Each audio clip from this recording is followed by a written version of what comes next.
And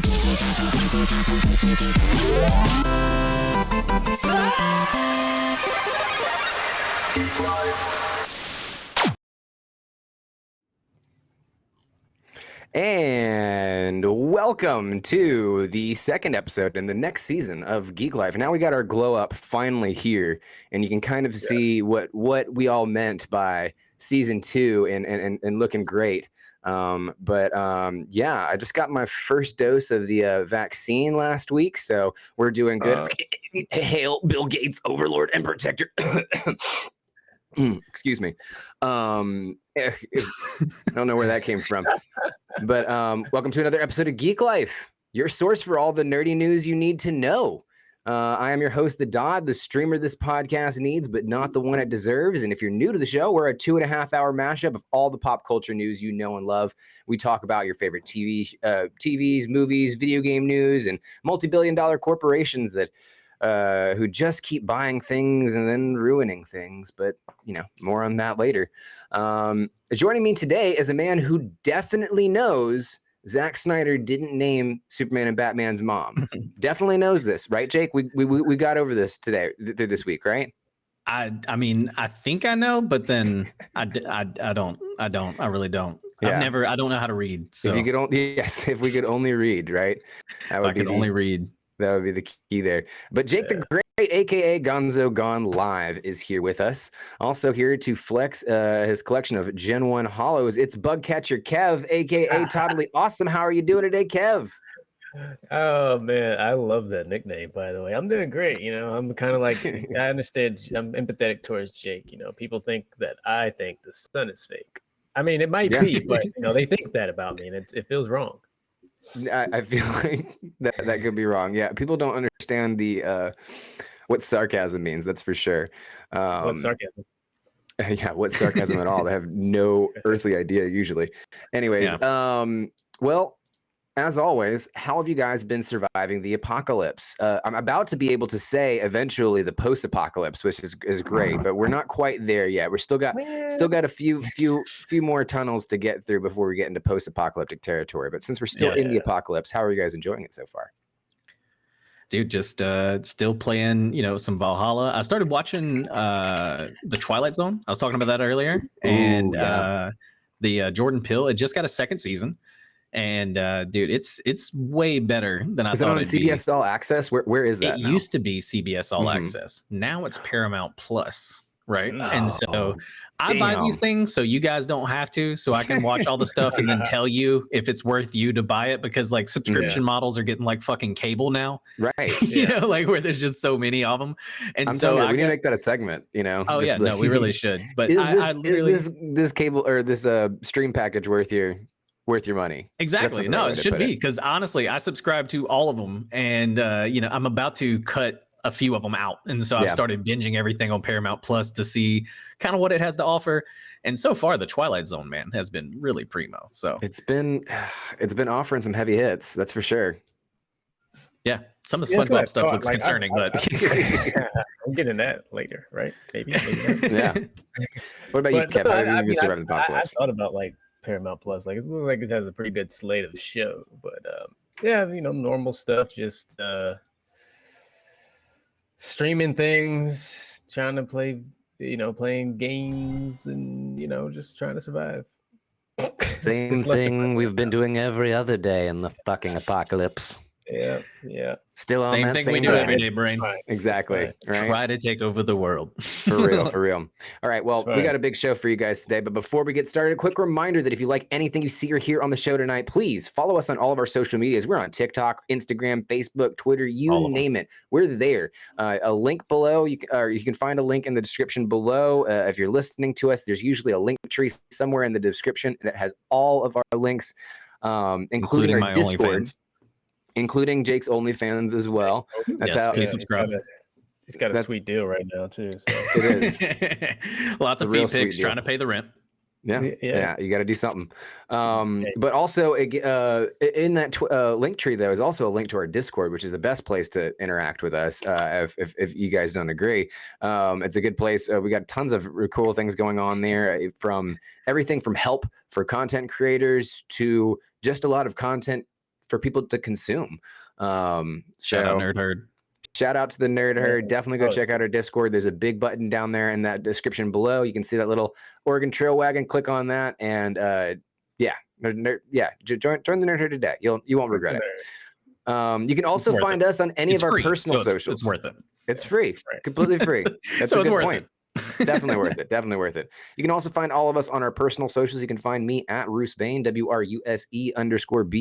And Jake, where can they find you? You can find me at Gonzo Gone Live on both Twitch, Twitter. Twitch and Twitter. Yeah. And Kev, what about you? Totally awesome. And yeah, that's it.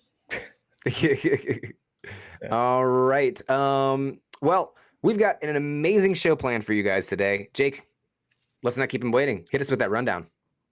Thanks, Dodd. This week's rundown is brought to you by water. Water, you should drink some. First up, we've got a Fifi headline section. James Bond is coming to the DCCU, which is the DC Cinematic Universe. And I don't know if they coined that, but if I just coined that, they can't have it. Right. Disney Plus is becoming a national treasure. Target Animal crossed the line, and I'm pissed about it. And Billy Gates just joined the Nerd Herd. Kinda.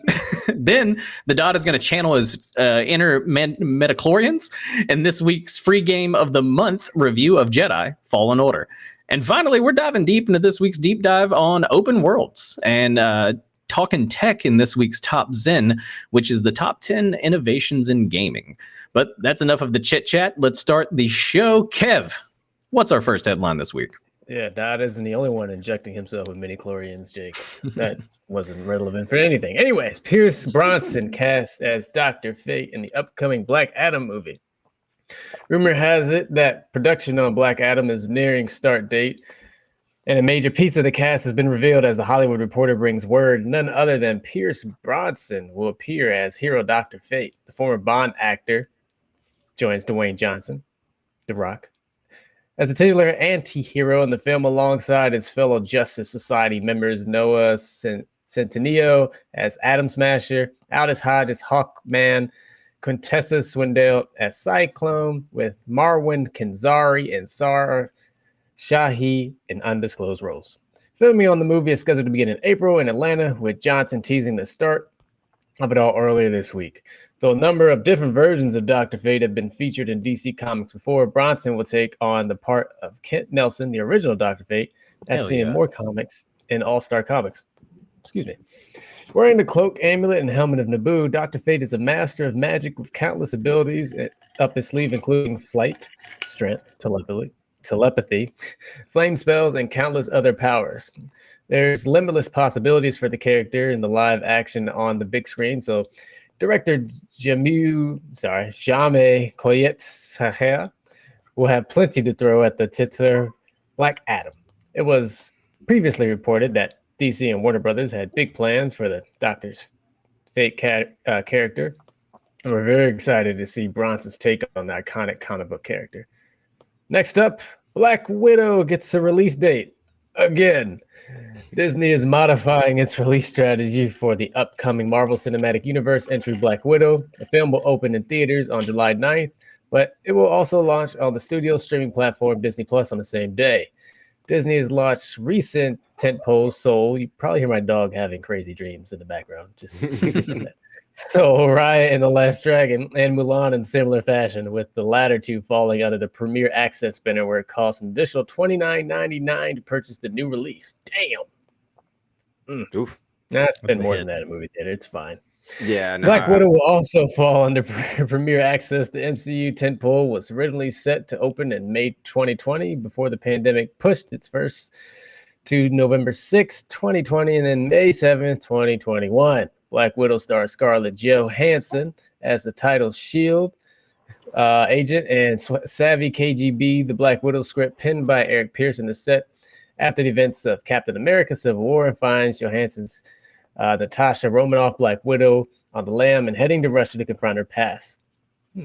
With some theaters opening up, it's easy to see why Disney will make the move. Well, I have to see how the Pandora is doing this summer, but it looks like we're finally getting Black Widow almost exactly a year after originally promised, but that's not the only Disney Plus news. Disney Plus greenlights National Treasures TV series. Damn. At long last, the National Treasure franchise is making a comeback. Fans have been begging for National Treasure for more than a decade. So with some going so far as to say to ask Disney Chairman Bob Iger about the status of National Treasure 3 at shareholder meetings. There have been rumblings and talks of more movies and TV spinoffs set in the world of National Treasure, and the time has finally come for those conversations to be made official. A National Treasure TV series is coming to Disney Plus. According to Deadline, Disney Plus has given a 10-episode series order to a National Treasure TV series that will be exclusive to the summer. The series will be act as a reimagining of the franchise with a 20-year-old Latina character named Jess Morales at the center of the story. Jess and her friends will set off an adventure to uncover her mysterious family history and recover the lost treasure, following in the footsteps of Nick Cage's Benjamin Franklin Gates. Ooh. Original National Treasure producer Jerry Bruckheimer, sorry, I just laughed because I thought Nick Cage, and it makes me happy, is working on the new series along with original writers Marianne and Cormac Wibberley. Mira Nair will be directing the new series. The TV series will bring the National Treasure franchise to a new generation, but it isn't the only project in the works from the property. There is still a third National Treasure movie in the works. Writer Chris Bremer was brought to pen the script earlier last year. Looks like we'll be stealing the Declaration of Independence again and again. But as if that isn't big enough news, earlier this week we got big news, like kaiju big. Suicide Squad trailer reveals release date and a first look at Starro. The first full trailer for James Gunn's supervillain team-up movie, The Suicide Squad, has finally arrived, and it's full of 70s war movie action. While Gunn's film may have a similar name to 2016 Suicide Squad, this new version is a total reboot, kind of the franchise, and is set to hit theaters and HBO Max on August 6th. The trailer starts out with the introduction that reminds us of the Suicide Squad's very simple concept. In DC Comics lore, a team of villains that the government puts together to do impossible missions that will probably kill them. Next, we get a brief introduction to the dozens or so villains that are assembled on this team, as well as what their powers are. Most of the characters are completely new to this version of the film, though Margot Robbie still returns as Harley Quinn, as well as Jai Courtney as Boomerang from the 2016 version of the film. There's also a kaiju, Starro. Yeah. And we got at the movie from DC's fandom event last year, we already knew that we could expect something along the lines of a war movie from the Suicide Squad, and the trailer clearly doubled down on that action. And since this is a James Gunn movie, there are plenty of sarcastic one-liners thrown in for good measure. I know I cannot wait to see the utter chaos this movie brings with it, but Dodd, what are you most excited about after seeing the trailer? Oh, it's Starro. 100%.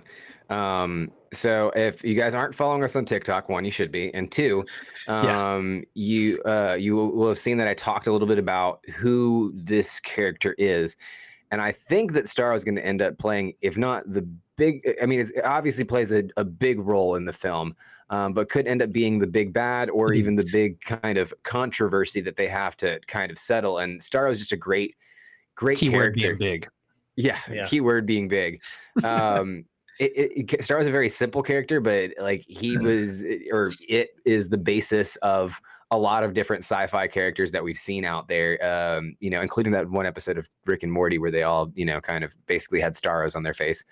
Yeah, that is true. I didn't even know that was a Starro reference, but that is a Starro reference. Yeah. And what are they? Some kind of Suicide Squad? Exactly. And Starro was one of the first villains of the Justice League. He's basically an alien that can take control of people's minds by latching onto their face. And there's just a lot of potential with that. And Taika Waititi is going to be voicing the Starro, and I just cannot wait to see what this character brings.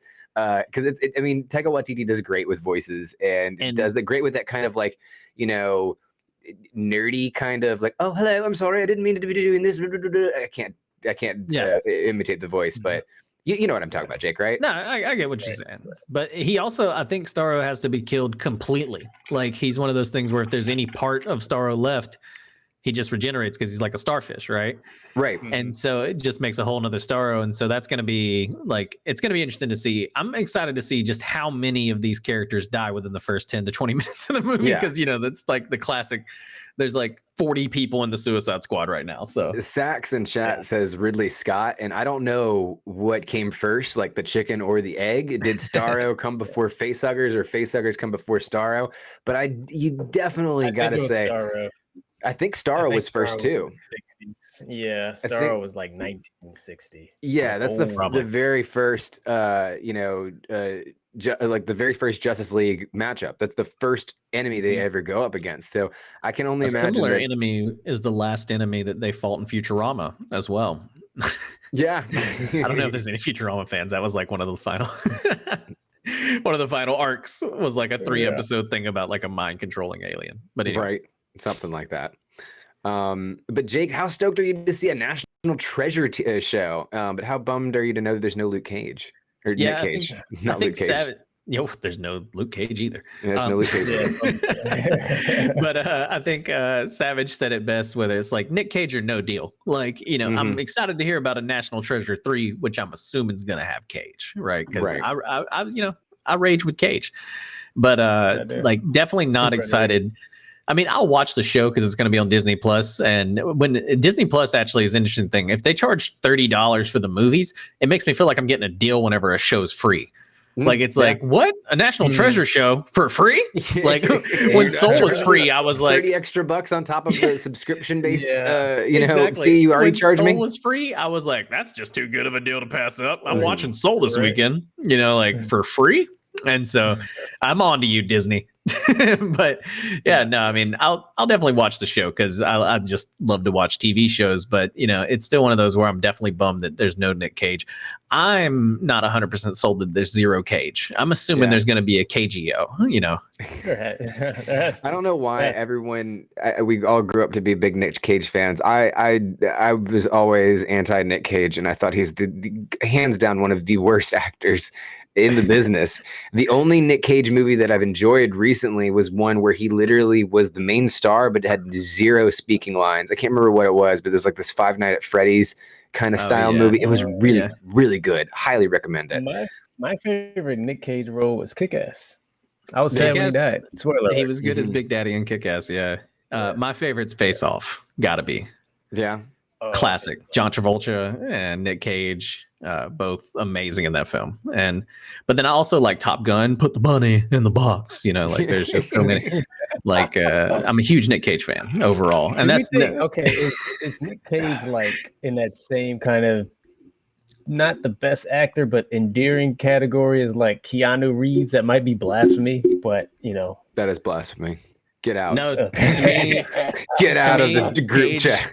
Cage should go down as one of the greatest. Like, I think he gets a lot of hate for his acting style, but it's just one of those things where his acting style, not acting. He's an artist, man. I'll send you a Wisecrack video. You can see it. It's a breakdown. He has this Japanese style of acting. Have more emotion than Nick Cage does. What? Dude, yes, he is filled with emotion. Have you ever seen Raising Arizona?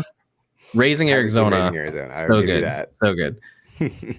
Oh, and Wicker Man? Wicker Man's a medium Nick Cage movie, right? Like it always gets shit on. Yeah. Like, but then like Weatherman, great Nick Cage movie. Yeah. Yeah. Anyway, we could do a deep dive on Nick Cage, baby. We could. Like I could. Kev, what about Kev? Go ahead. Oh yeah. No, I was gonna ask Kev what you're thinking about this Dr. Fate news though. How do you feel about Pierce Brosnan as the casting? I mean, I was going to say I'm here for, seeing some more Pierce Brosnan, but I'm not sure if that's popular to say now these days. But no, I mean, I like going to wind up on a Rule 34 side of the internet. Did he get canceled? I might have. James Bond got canceled? No, I don't think he got canceled.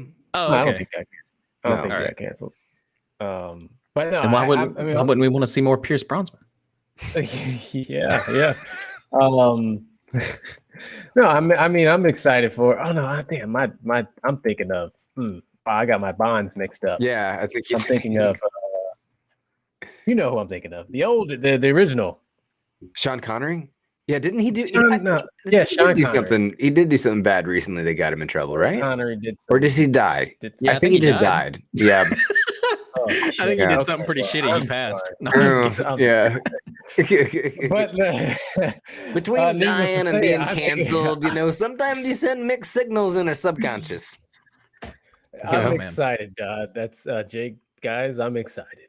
That's but so I'm excited to see Dr. Fate. I think Dr. Fate's kind of cool, actor, especially playing the Injustice series, and that whole meme on TikTok. I feel like it's time for a Dr. Fate. Sex fucking calling you out. Yeah, no, not quite, not that.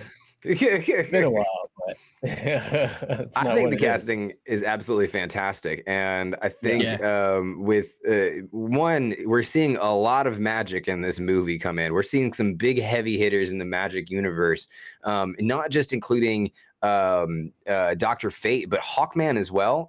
People don't realize that the Hawkman Hawkgirl thing, a lot of that is based in sorcery, magic, the Nith metal, all that kind of stuff. So seeing that come to life, I definitely think those are characters that need other supporting characters. If you start making a Hawkman movie, then you get into that I don't know.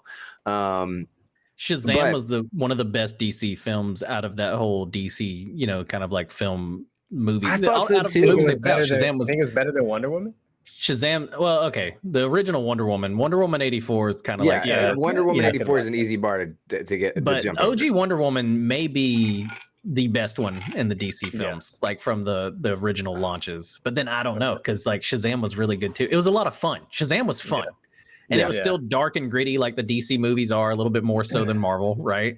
But then also, like, it was a good movie. It was a lot of fun to watch, and it was funny. And it had good action. And so I'm really excited for this Black Adam movie. And this casting of Dr. Fate it's fucking perfect, in my opinion. If you watch the old cartoons back in the day, Dr. Fate would come in. He looked like Pierce Brosnan in the cartoon, I swear, like in the fucking Justice League cartoon. So like it's this. I got a feeling this Black Adam universe is going to come together, and the Shazam one's going to really come together, and we've just got to get fucking Batman fixed, I guess, since Ben Affleck's not going to do it anymore. But can we just do it's okay. It's fine. His Batman Bale again? Maybe, that would be. I mean, look, multiverse, dude. Just multiverse. Rip open a portal and grab them. But like we talked about it last week when we talked about our reactions to the Justice League, and I will say that the one thing I do hate from the Snyderverse version is how crappy Batman is. I just think Batman is awful in the Snyderverse version. I think Alfred is better than Batman is in the Snyderverse version, and I will say Leto's Joker, combined with the fact that you have a crappy Batman and a crappy Joker. No, you're forgetting about fucking Lex Luthor too. Like that's awful. Yeah. That's Superman's fault. He is right? a pretty bad Lex Luthor too. That's true. Yeah, and I think that they made some questionable casting. One of the reasons, well, I mean, I think that Jesse Eisenberg is a great cast for Lex Luthor and can be that because he is a prick, and like that's really what you need with him. Jesse but they made him Joker-esque. Is they made him he basically was like, trying to emulate Heath Ledger's performance as Joker, but like he didn't need to realize that Lex is a very different character and a very unique character and has a lot of the same kind of potential to be a really epic fucking villain like Heath Ledger's Joker, but he tried to chase that same just the same psychosis and like kind of make a formulaic approach to it, and I think it just came off as disingenuous.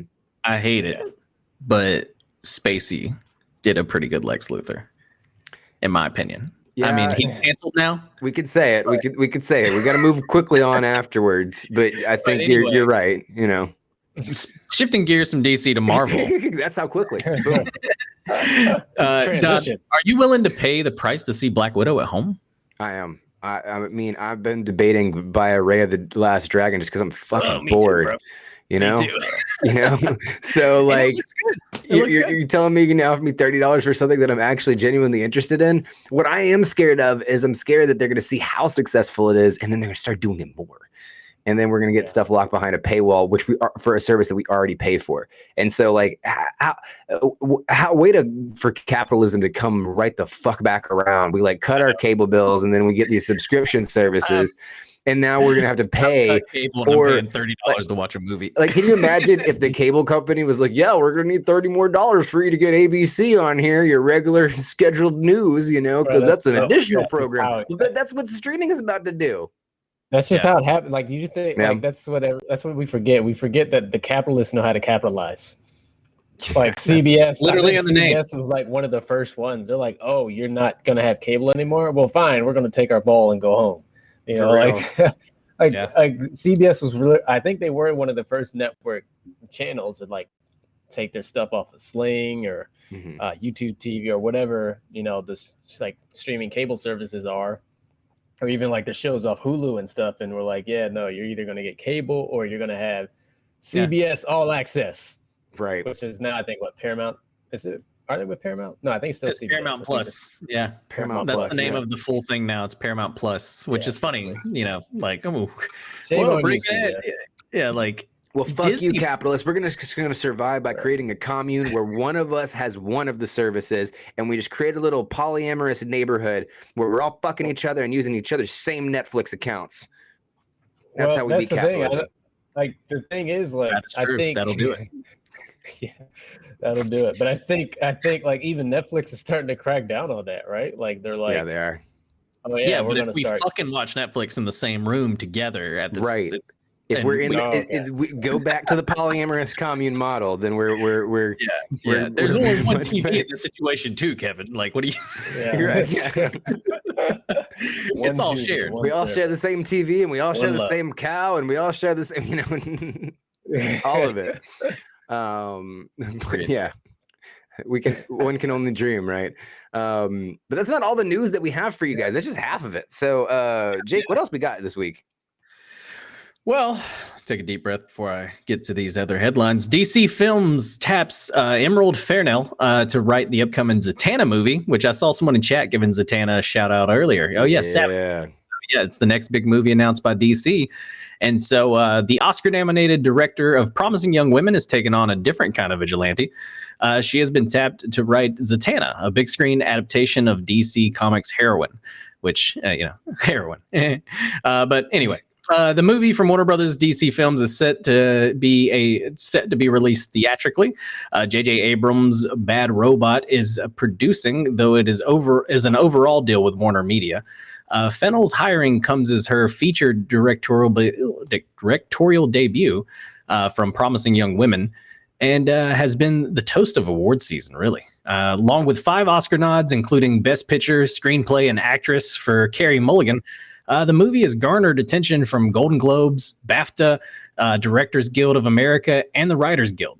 The upcoming DC Extended Universe, I think that's what they're calling it, actually. The DC Extended Universe installment will be Zatanna's first franchise appearance.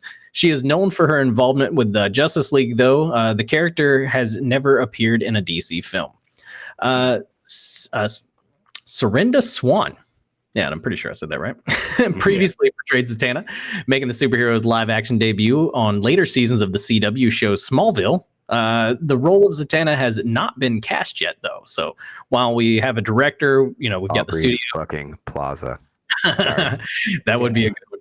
Zatanna was created by Gardner Fox, and Murphy Anderson is a magician and considered one of the most powerful sorcerers in the DC universe. Her magical abilities are genetic, and her dad is Giovanni Zatara, also known as the Alchemist. Following Wonder Woman in its sequel, Wonder Woman 84, the Zatanna movie would mark only the second female DC hero to headline DC Films, a DC Films entry. While the news is magical, the next story bummed me out a little bit, and it affected me personally. So if you logged on the other morning to think that you were going to get a successful order on Animal Crossing New Horizons Sonoro cards, bless your optimistic little heart. The internet is very sad about this. Basically, the Stark situation has left many Hello Kitty aficionados upset and at least annoyed this past Friday. No. Yeah, I know. And I was one of them. Hey, this is serious business, y'all. After all, many folks actually got up pretty early to spend money on the set, only to be curtailed by scalpers who are now selling the Sonoro cards for a fortune on websites like eBay. Worse, some thought they had secured the Hello Kitty cards for pickup in-store because their carts were full, only to receive an error or a message that they were already sold out. Glitches were plentiful, judging from posts on social media and Polygon's own experience with the Target website and my own experience with the Target website.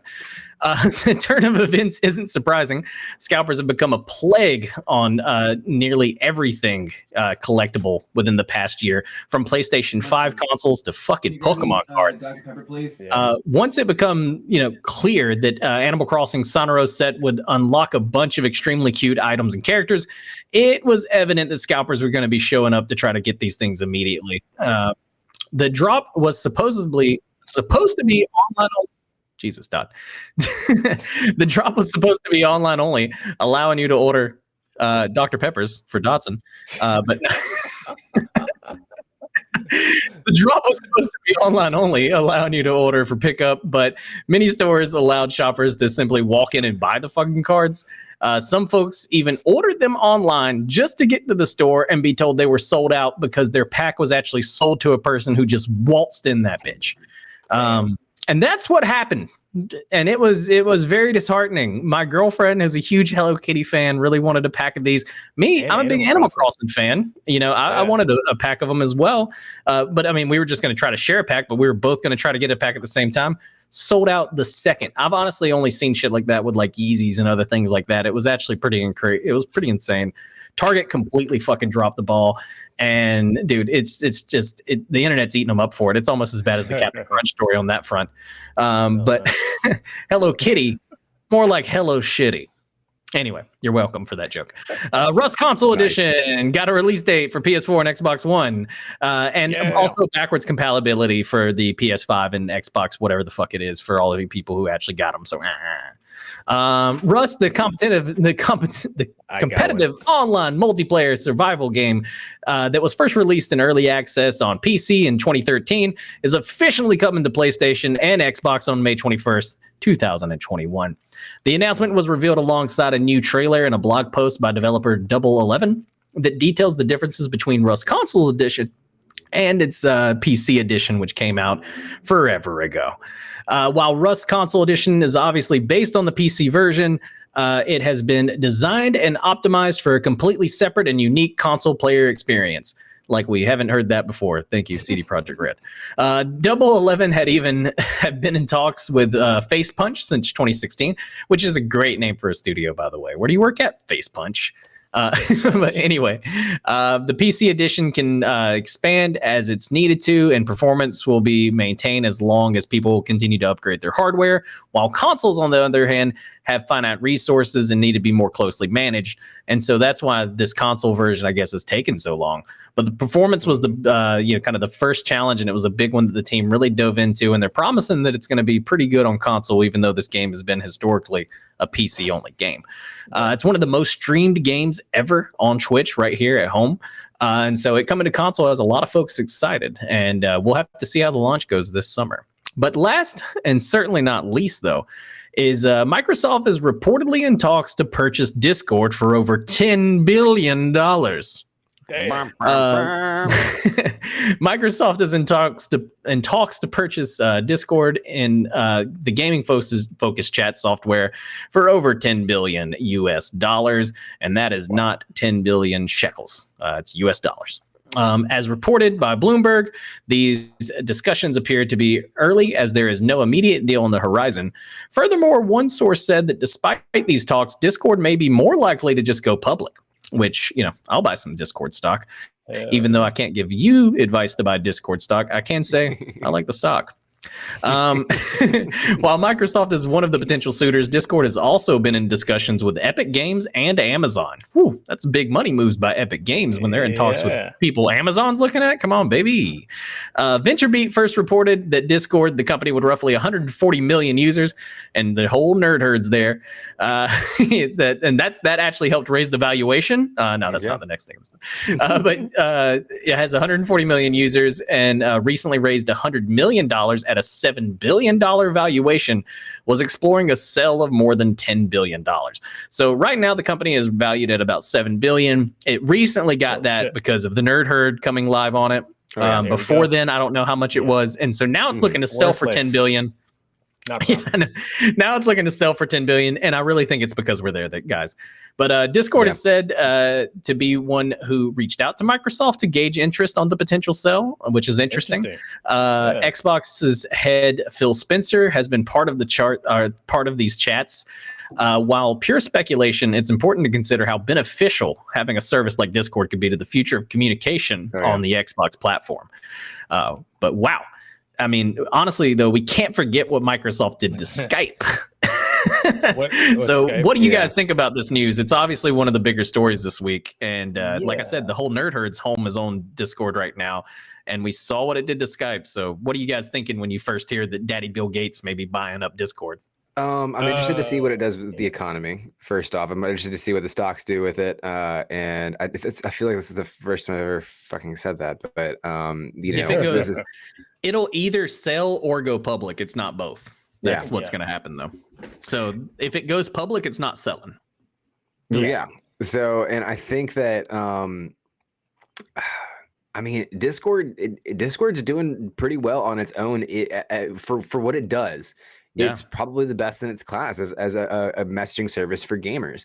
Now, I think its main competitors are really going to be something like Slack. And so I think that they have the potential to stand on their own 2 feet if they wanted to. Now, with having a bunch of money behind them from Microsoft, that definitely could help them. But, I think your point, Jake, about what they did with Skype, I think there's more to be worried about here than there is to be excited about, personally. Yeah. What about you, Kev? I think it's I'm I'm kind of like you. Like what happened? Like no one uses Skype. I mean, we stopped using Skype for the show. So, but I think it's curious that they're like trying. I mean, it makes sense, but at the same time, I'm a little concerned, right? Because most people who use Discord specifically for gaming, right, are gaming on PCs, Microsoft OS, etc. The connections there.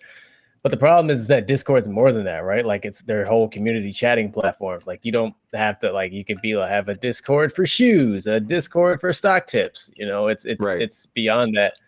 So I'm just wondering streamers that have a Slack community. Slack's I randomly got essentially work only. Yeah. Right. I randomly got invited to a Slack for music production placements a while back, but that was it. But you can't. I can't find anything for Slack. Like we said, we can find things for Discord. So I just think I don't know. I feel like Discord's been fine on their own. I think they can go public.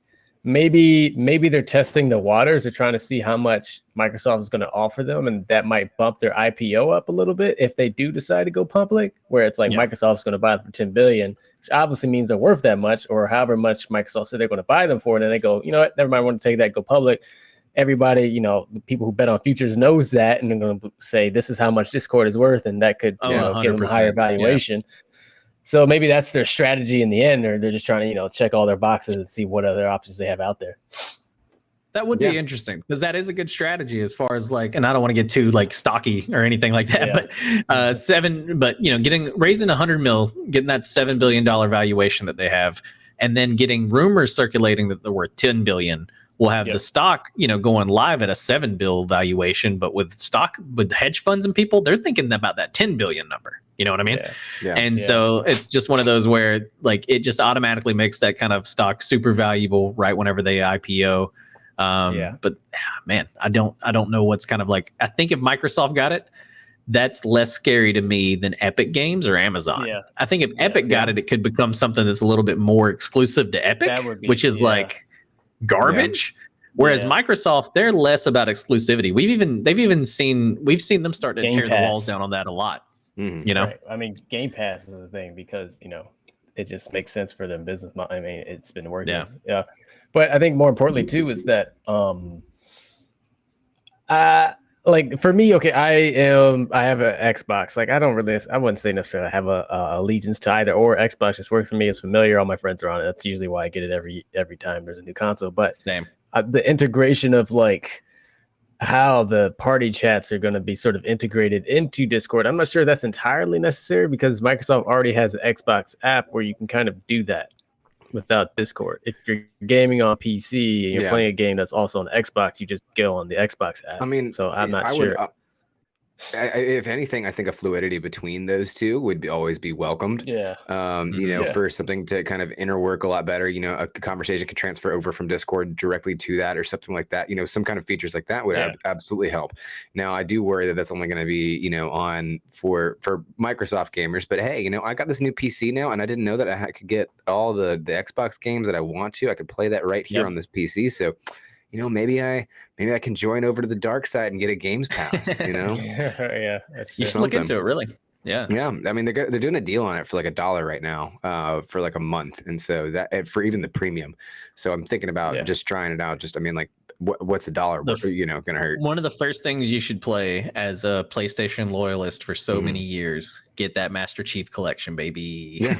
I mean, hey, look, I played Halo a ton growing up. Like I remember, watching Fattest Sax. Shout out to Fattest Sax, who's got a lot of new gameplay from his Halo Master Chief run going on right now. But like watching Sax go through some of those levels, like I remember those levels very vividly.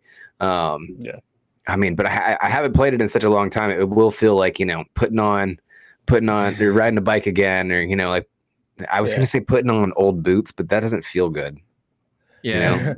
I will say if you get Xbox, you're going to get it for Game Pass. Yeah. That's the thing. Like majority of the games I own are from Game Pass because they've just been like it. I don't know. Like it makes sense. Like it's rare. I bought a game actually last time. I can't remember unless it's been for the Switch. Yeah. One of the big ones that I want to try though is Valheim.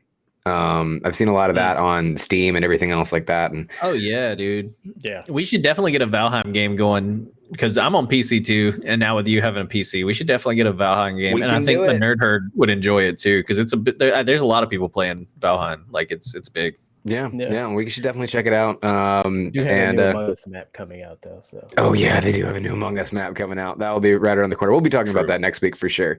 But Jake, I can tell the Sanrio story cut really deep. Are you fed up with drop culture right now?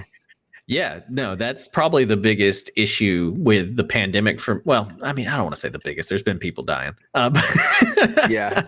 Okay. Besides deaths, lingering things, there was an insurrection as well. There's a couple. There's a lot of things. There were a lot of things. But one of the things that the pandemic's really made a fucking crunch. Yeah. One of the things the pandemic's really made a plague of though is drop culture. It's essentially like, look, there's a reason why SAG is the only person going, oh, I have a PS5 and an Xbox. Like, okay, yeah, get it. But like, there's like no one else that has that except for like a handful of people, and it's not just the conductor issue that we're all hearing about that Joe Biden's going to look into. Thanks, Biden, I guess. But it's also this whole drop culture shit where like people can build bots. I've dealt with it for years as a sneakerhead. It's just something that Yeezy kind of put on the map, and like before then, it was you used to just have to stand in line. It used to just be lines, right? Good old days. As someone who honestly, I miss lines. I miss lines. Yeah, you miss lines. So like, because it's all just dropped now. It's like, at 9:00 you have to have 7 computers pulled up, and even then you might not get shit. Dude, there was something honorable about getting up early, going out in the cold, and standing outside of Best Buy trying to get a Wii. Yeah, I mean, like that, like. There's some honor. At least it was fair. No, I mean, but like honestly, like come home and like people got gonna have like the Wiimote. He's gonna be like igniting you. Like you have. No, but at least it was fair. That's the only thing that I'm getting at is that like if he who got up with his lawn chair or her lawn chair and got out there first was, you reap what you sow. If you waited too late, you don't get shit, right? But now it's essentially who can make the best fucking bot. Because that's essentially all it is. And normal people who actually want it are getting beat out by scalpers. Scalpers have always been a thing. Now they're a legitimate plague. And it's getting out of hand. And it's not only that, like what people don't understand, I'm like, well, why doesn't everyone get bots? Well, because then you have a situation where, I don't know, the VP of Nike's son has a reselling business where he's making $20,000 a month at 19 years old. God. So using a Nike company card that he would take from his parents to get discounts and then buy that shit and then resell it. Like, dude, resellers deep. Garbage. Yeah. But Kev, we got to move on. I know you're a lone console gamer now. Are you excited to hear about Rust coming to Xbox? This game's been out for a long time. It's got a lot of hype about it. You think you may give it a try? I am excited for it. I've been seeing a bunch of it on, I've been seeing a lot of playthroughs of it on Twitch, so I'm super excited about it. Anytime a console hits where I feel like I'm like getting hand-me-downs, like Fall Guys is coming to Xbox. The Switch got Among Us, and now you're getting Rust, and it's like, here you go, Kev. Yeah, here you go. You can play these games now. Mario 64 again. Yeah, exactly. So yeah, it makes me honestly sometimes want to buy a PC, but I am excited for it. I am. If you get one, it will all be PC Master Race. So yeah, it will be. It will be. You know what's funny though? I used to be like when I lived in Korea as a young teenage boy, I was straight up Counter-Strike and StarCraft on PC, baby. LAN parties. That's what it was. Fuck, Kev, I feel like I've missed out on a lot of your fucking backstory here. Man. Jesus Christ. Yeah, sorry. That's another day. We'll get into that some other time. But Kev is an American pirate. AKA a military brat. Parents wander. There you go. Yeah. Traveling. But Don, I think Zatanna showed up once or twice on Arrow. I know she did. Yeah, she did. I forget. I think it was like season 7 or 6. One of the seasons that didn't matter. But anyway, she matters now. Are you excited to see her come to the big screen? I am excited to see her come to the big screen. I think Zatanna is a character that is really has been very unexplored, and also is one of the characters that, like, there are some people that will stand Zatanna, but they stand Zatanna because they like the look and they like cosplaying her. It's not because of any of her storylines or anything else like that. There's not going to be like, this is an unchangeable thing about Zatanna. And so with that kind of, you can create Zatanna, her personality can be whatever you want it to be. And this is why I have this vision in my head of Aubrey Plaza as Zatanna, and just opening and killing a room full of bad guys while doing a whole bunch of magic tricks while I cast a spell on you by Screaming Jay Hawkins plays in the background. I'm just saying that would be amazing. Warner Brothers, hire me. We're gonna make a contemplation one time of us going, hire me, Warner Brothers. Yeah. I'll fix the Warner Brothers. I'll fix your shit. Yeah. Like it's not hard. Exactly. Aubrey Plaza, though, that would be an interesting casting, dude. That would be a very interesting, because it would be a very snarky Zatanna like take on her, and like so. But like you said, think about it. Think about it. She's a highly advanced magician, right? But she dresses up like a cheesy show magician. Aubrey Plaza would kill that. Like her character is naturally sarcastic. She's like, "Oh, I'm a magician. Didn't you see the fucking top hat? Here's my little magic wand." But she has all of those things. But she can also fucking send you to the shadow realm with a fucking blink of the eye. Yeah. No, so that's pretty badass. I'm excited for this character, and I definitely think Aubrey Plaza would be a pretty cool character, like casting. Yeah, because when you said it, I was just like, "Oh my god, that'd be so fun! Like that'd be a fun movie. That'd be a fun one to watch." I'm getting tired of like just make fun movies. Exactly. Like just make something I want to watch. Like don't overthink it. I think people overthink it. That's what our problem. They do. Well, even though Microsoft is looking to shell out mega cash for Discord, our next segment is about something that you can get for the cost of absolutely nothing, okay? It's the free game of the month. Cape, run that intro.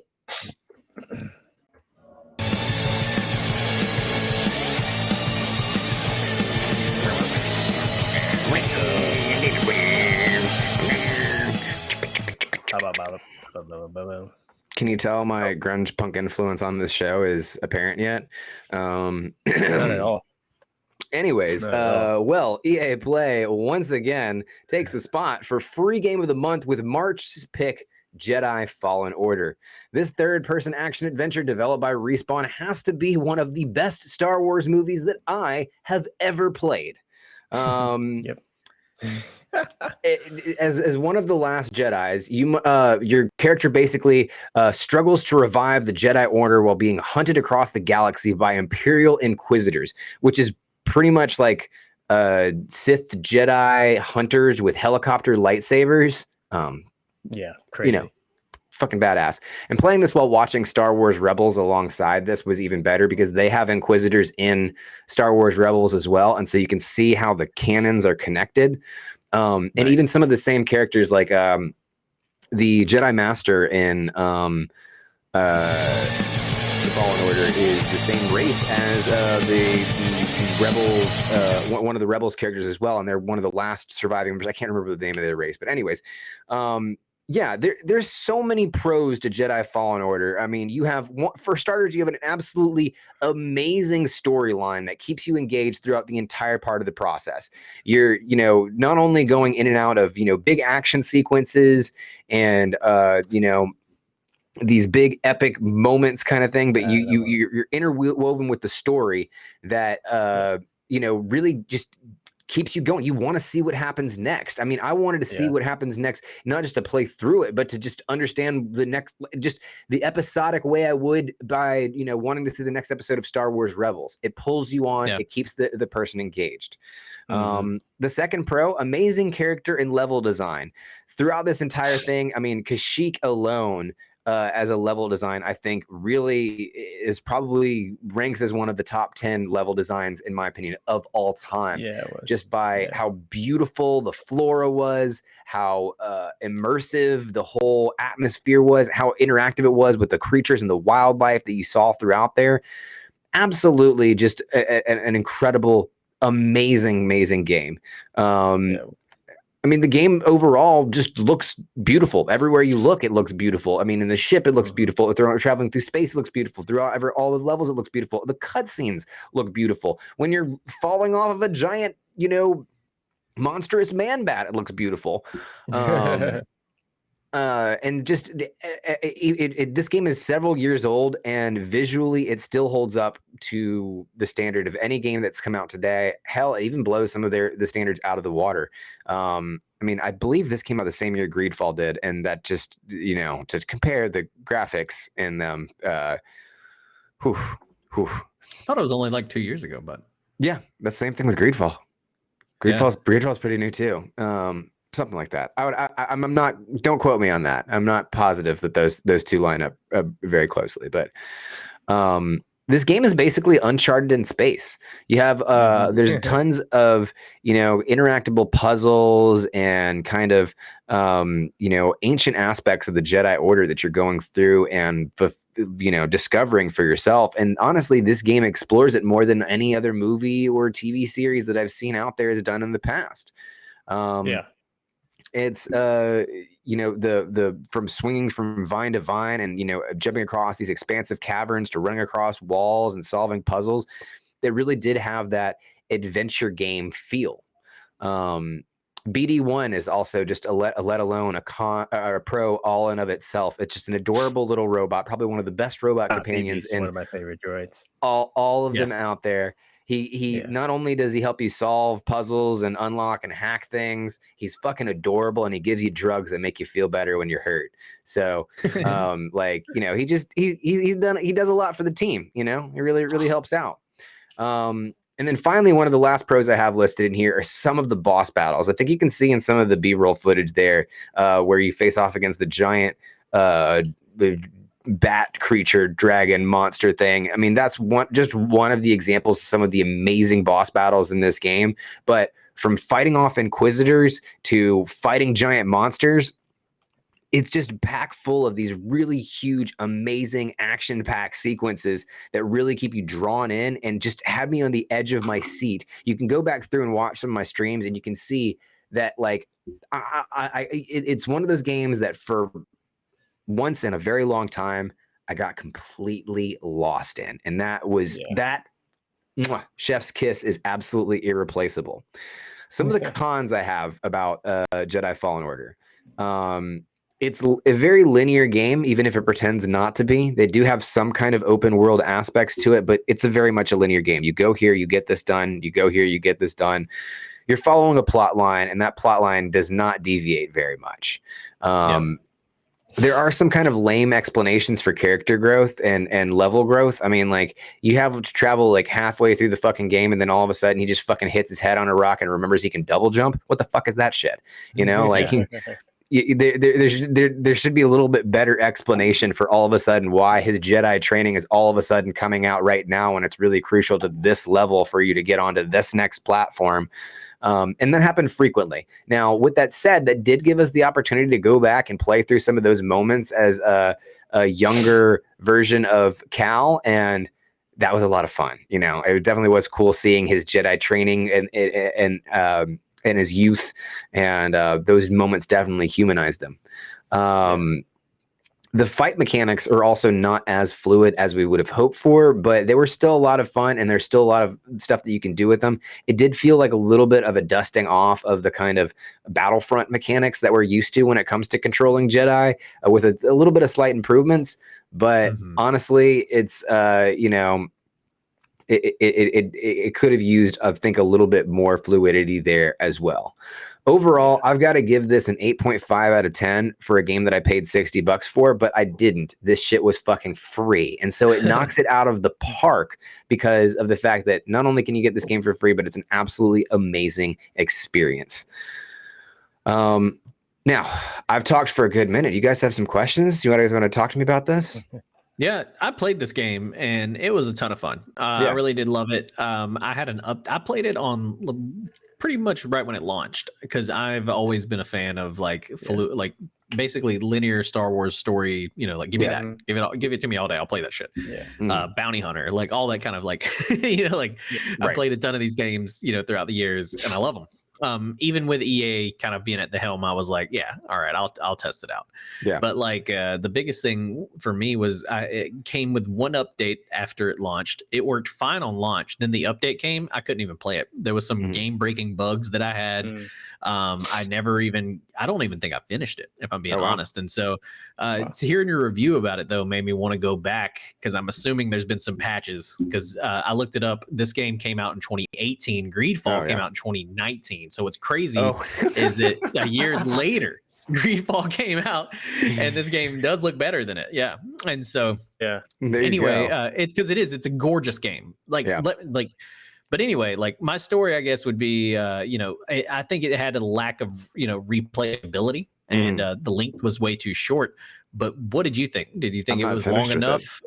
Oh, you haven't even finished it? I haven't even finished it with all the streams that I've put into it. I've put probably about 8 streams into the entire story. And so actually, I would say in comparison to some other games that I've streamed and finished, like for instance, Miles Morales, this is longer. Yeah, Miles is quick.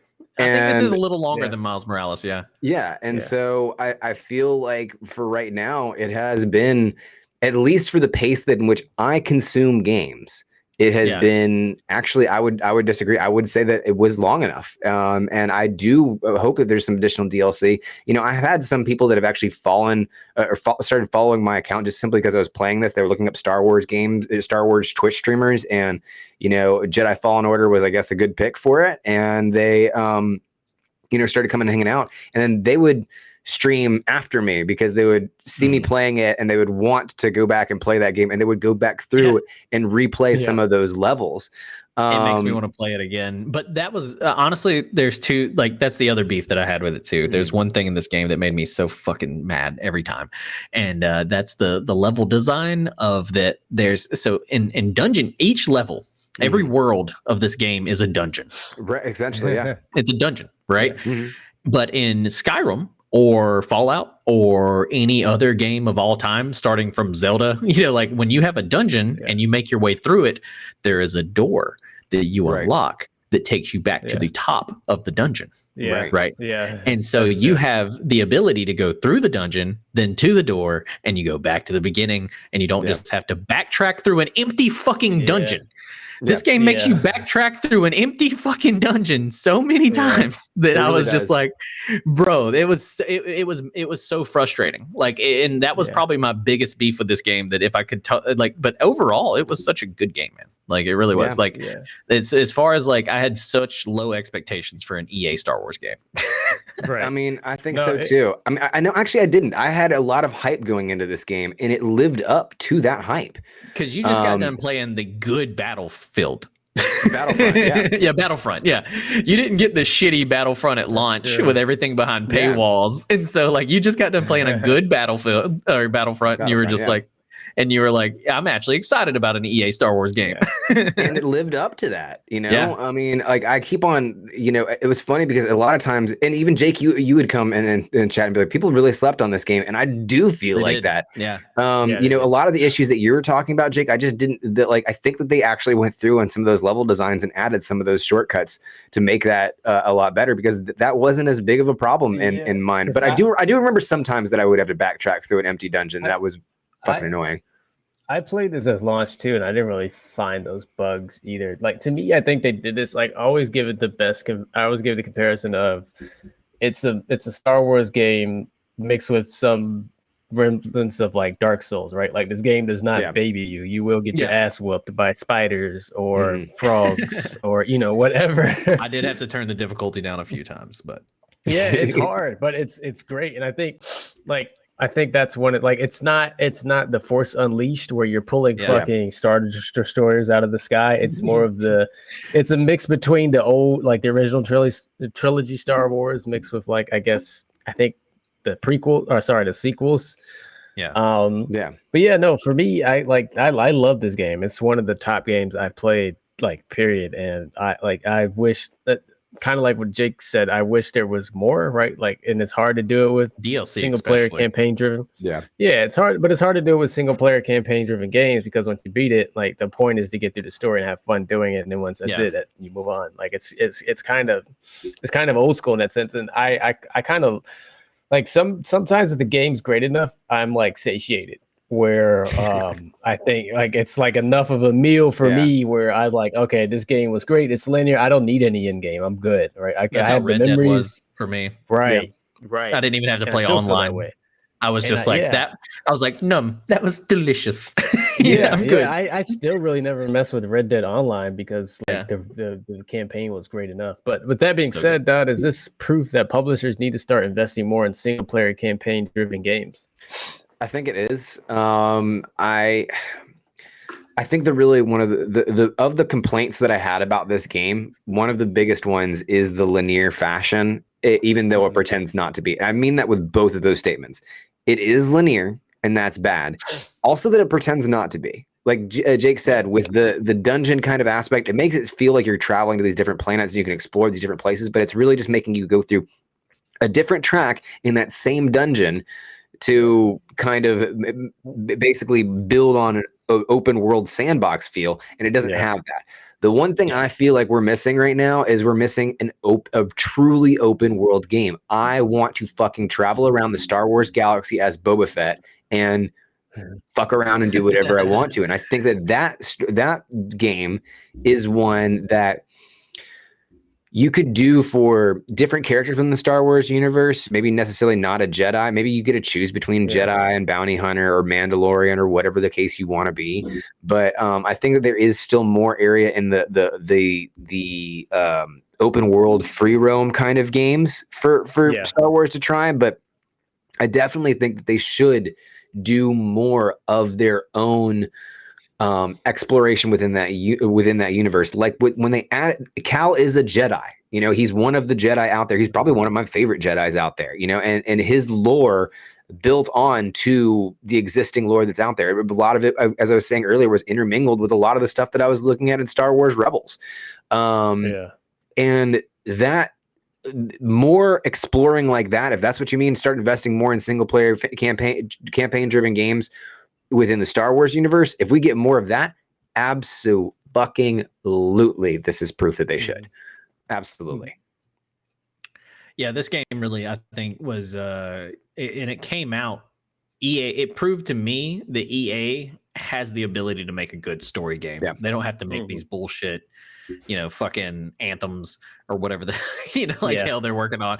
They don't need to make that. They can just make a good game. They can. Or let the developing companies that they bought do their jobs instead. Exactly. Let the creatives create instead of trying to make them pinch every penny. Fun fact: this was the same developer that made Titanfall and Apex. So yeah, Titanfall's good. Titanfall's real good, and Apex. also a lot of people love Apex too. So. as is Apex. I mean, it's funny because it seems like one of the things I did note about this Star Wars store was there was a lot of giant creatures for a Star Wars, even for a Star Wars film, which I love. I love giant Star Wars creatures. Right, that's very, very cool to travel to a different planet and then get to fly on, basically alien Lugia.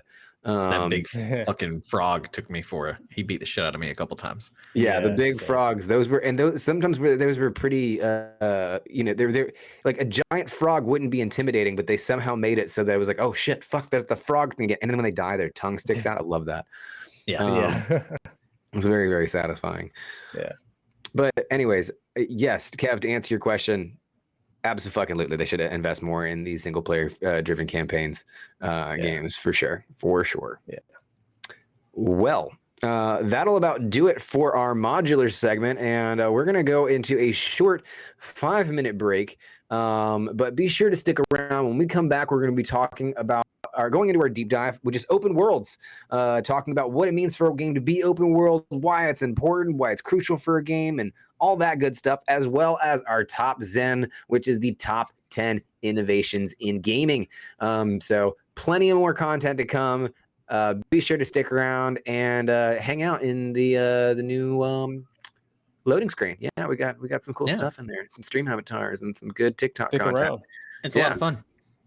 Yeah. All right. But so we will see you guys back. Oh, the shout out to everyone in chat that's been popping off. We've got Sag, Littlest Nelly, Savage has all been very interactive here. Sax as well. Yeah, Littlest Nelly really liked the young Cal scenes in very good. Jedi Fallen Order. And looks like Savage Patch cannot stand the Padawan braids, which makes sense. They're a little bit trashy. We call those rat tails where I'm from. How did that? Yeah, how did that kind of cornerstone piece of Alabama white trash culture? How did that slip into Star Wars? George Lucas, baby. He came down south. He saw a rat tail and he said, "That's the Force." Yes, that's where it comes from. Yeah, the front rat tail.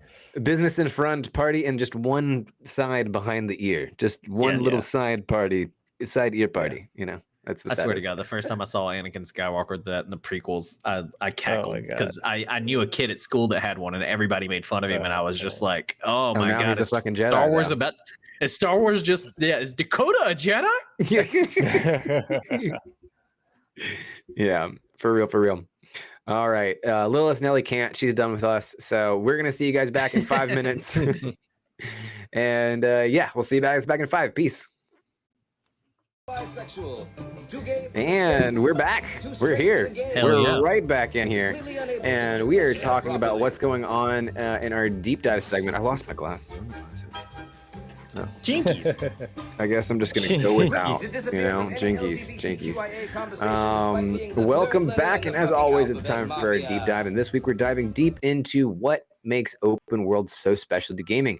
Open worlds have seemingly become a natural step for any franchise, but how did this become so critical to gaming? Let's start by answering the big question: what is an open world game? In video games, an open world game is a mechanic of using a virtual world that a player can explore and approach objectives freely, as opposed to a world with a more linear, structured gameplay. While many games have used open world design since the 1980s, the implementation of Rockstar's Grand Theft Auto 3 is widely known to set the standard and is what has been used since. Games with open or free-roaming worlds typically lack level structure like walls or locked doors or invisible walls and the more open areas that prevent players from venturing beyond them. The only bounds of an open world game are the player will be limited to our geographic features like vast oceans or impassable mountains. Kev, why do you think GTA 3 is known as the game that set the standard for open world games? Because they're the ones that do it. They're the ones that do it and get it right, as far as I'm concerned, and like the 3D graphic era, right? Like this is the first open world game I played. I mean, I guess you could say like Mario 64 was technically open world, but it was open world in which you could have just this one world and where you jump to other worlds through like the paintings and stuff. But GTA was like the first true open world game in which the entire world and you have it and you did missions in, like it didn't take you anywhere else, right? Right. Like I think that's the difference. A lot of areas were more like lobbies, like open lobbies, and then you go into whatever the world is or the mission was or whatever it is. GTA and all that stuff was in house, and I think that's why they set the standard for it. Yeah, no, I think that's a good point. I think that it was one of the most massively consumed open world games. I don't know if it was necessarily the what you can go pinpoint as the first one, but I think it definitely was the biggest and the most popular first one. And so after that, I think people just followed suit. You know, Right. Jake, what do you think it became the standard? Yeah, no, I definitely think it has to be because of just how free you were in that game, right? Like, you know, and it was just essentially one of the first games I know where you could just get in a car and drive anywhere within the city and do whatever. You didn't have to do the next story. The story, you know, like there was nothing really like, there were obviously like, you know, quest prompts, and you would be like, okay, well, I got to go over there and do a quest, but you could spend hours just fucking off at the beach. Right. you know, in Grand Theft Auto.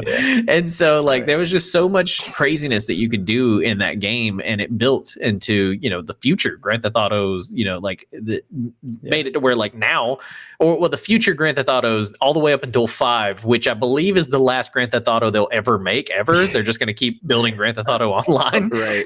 And so, but it's one of those things where Rockstar is just one of the goats when it comes to kind of like, you know, setting the standard for open world games. Yeah. I mean, I remember when it first came out, they weren't called open world games, right? They were called sandbox, right? Sandbox style games. And I think that I remember that at the time, you know, you didn't have any online components. And so it was literally like, you know, you had your own sandbox that you could play and go in wherever you wanted to. With that said, though, you know, outside of GTA 3, are there any others that you would consider pioneers when it comes to open world gaming, Kev? Pioneers. Oh, I saw the chat. Fattest Sack said Shenmue. I think that's a fair take. Yeah, Shenmue for sure did that. I don't think it was as expansive as GTA though, mostly because, you know, GTA you had vehicles. But as far as pioneering it, I guess you could. It's hard to say other games outside of GTA. I mean, I want to say Red Dead and stuff, but they didn't really pioneer. They just did what GTA did with Cowboys. It's all the same company. Exactly. And then you had a bunch of like sort of carbon copies of that, like what was it? True Crime, Streets of LA. Yeah. That's a throwback for some people. I think Rockstar is really the pioneer in the open world. The quintessential. For sure. Yeah. Jake, what about you? Do you think there's any other pioneers? I definitely think Rockstar is a goat, you know, between Red Dead, GTA, like those things kind of set the standard for open world games. But then you can't sleep on Bethesda. You know, Fallout New Vegas came out a very long time ago and is still a very good open world game to this day. The Elder Scrolls series have all been really good. You know, I think as far as open world games are concerned, Bethesda really just kind of like helped set that. But as far as old school pioneers, Kev kind of touched on it with like Mario 64 and Donkey Kong 64. Nintendo really you know, I would say to today's standards, those wouldn't be called open world games, right? No. But for the time, they were very much these vast open worlds. You know, the fact that you could play around in front of Peach's castle and climb trees and find things and swim in water, or, you know, the fact that you could just do those kind of things that had never really been done before, especially in a Mario game. You were being dropped into singular levels where as you went, the screen, the level disappeared behind you. You know, like time. And you had time. These, you know, like the Nintendo switching to Mario 64 and Donkey Kong 64 style of development really made it feel like, you know, you weren't on a timer anymore and you weren't a platformer, even though you were a platformer. And there was just so much to explore. And I think that's kind of one of the telltale signs of the pioneers was they were exploratory games. You know, Sonic Adventures as well. Sonic Adventures, Banjo-Kazooie, baby. Oh shit, you're right. Banjo-Kazooie. Banjo-Kazooie did do that. I mean, damn. what about Yeah. Zelda? You know, some of the first Zeldas, Zelda. Ocarina of Time, Yeah. Majora's Mask. I mean, you were yeah, definitely Ocarina of going. Time for Yeah, sure. Ocarina mean, of Time. You could, I you could go think everywhere. that you could say arguably, you could argue that Mario 64 or Donkey Kong 64 may not be as open world, but it's hard to debate like early Zelda Ocarina of Time as not being a pioneer for open world. I'm gonna throw one at you here, Dodd, and you may or may not agree. But what about Pokemon? I mean, it wasn't.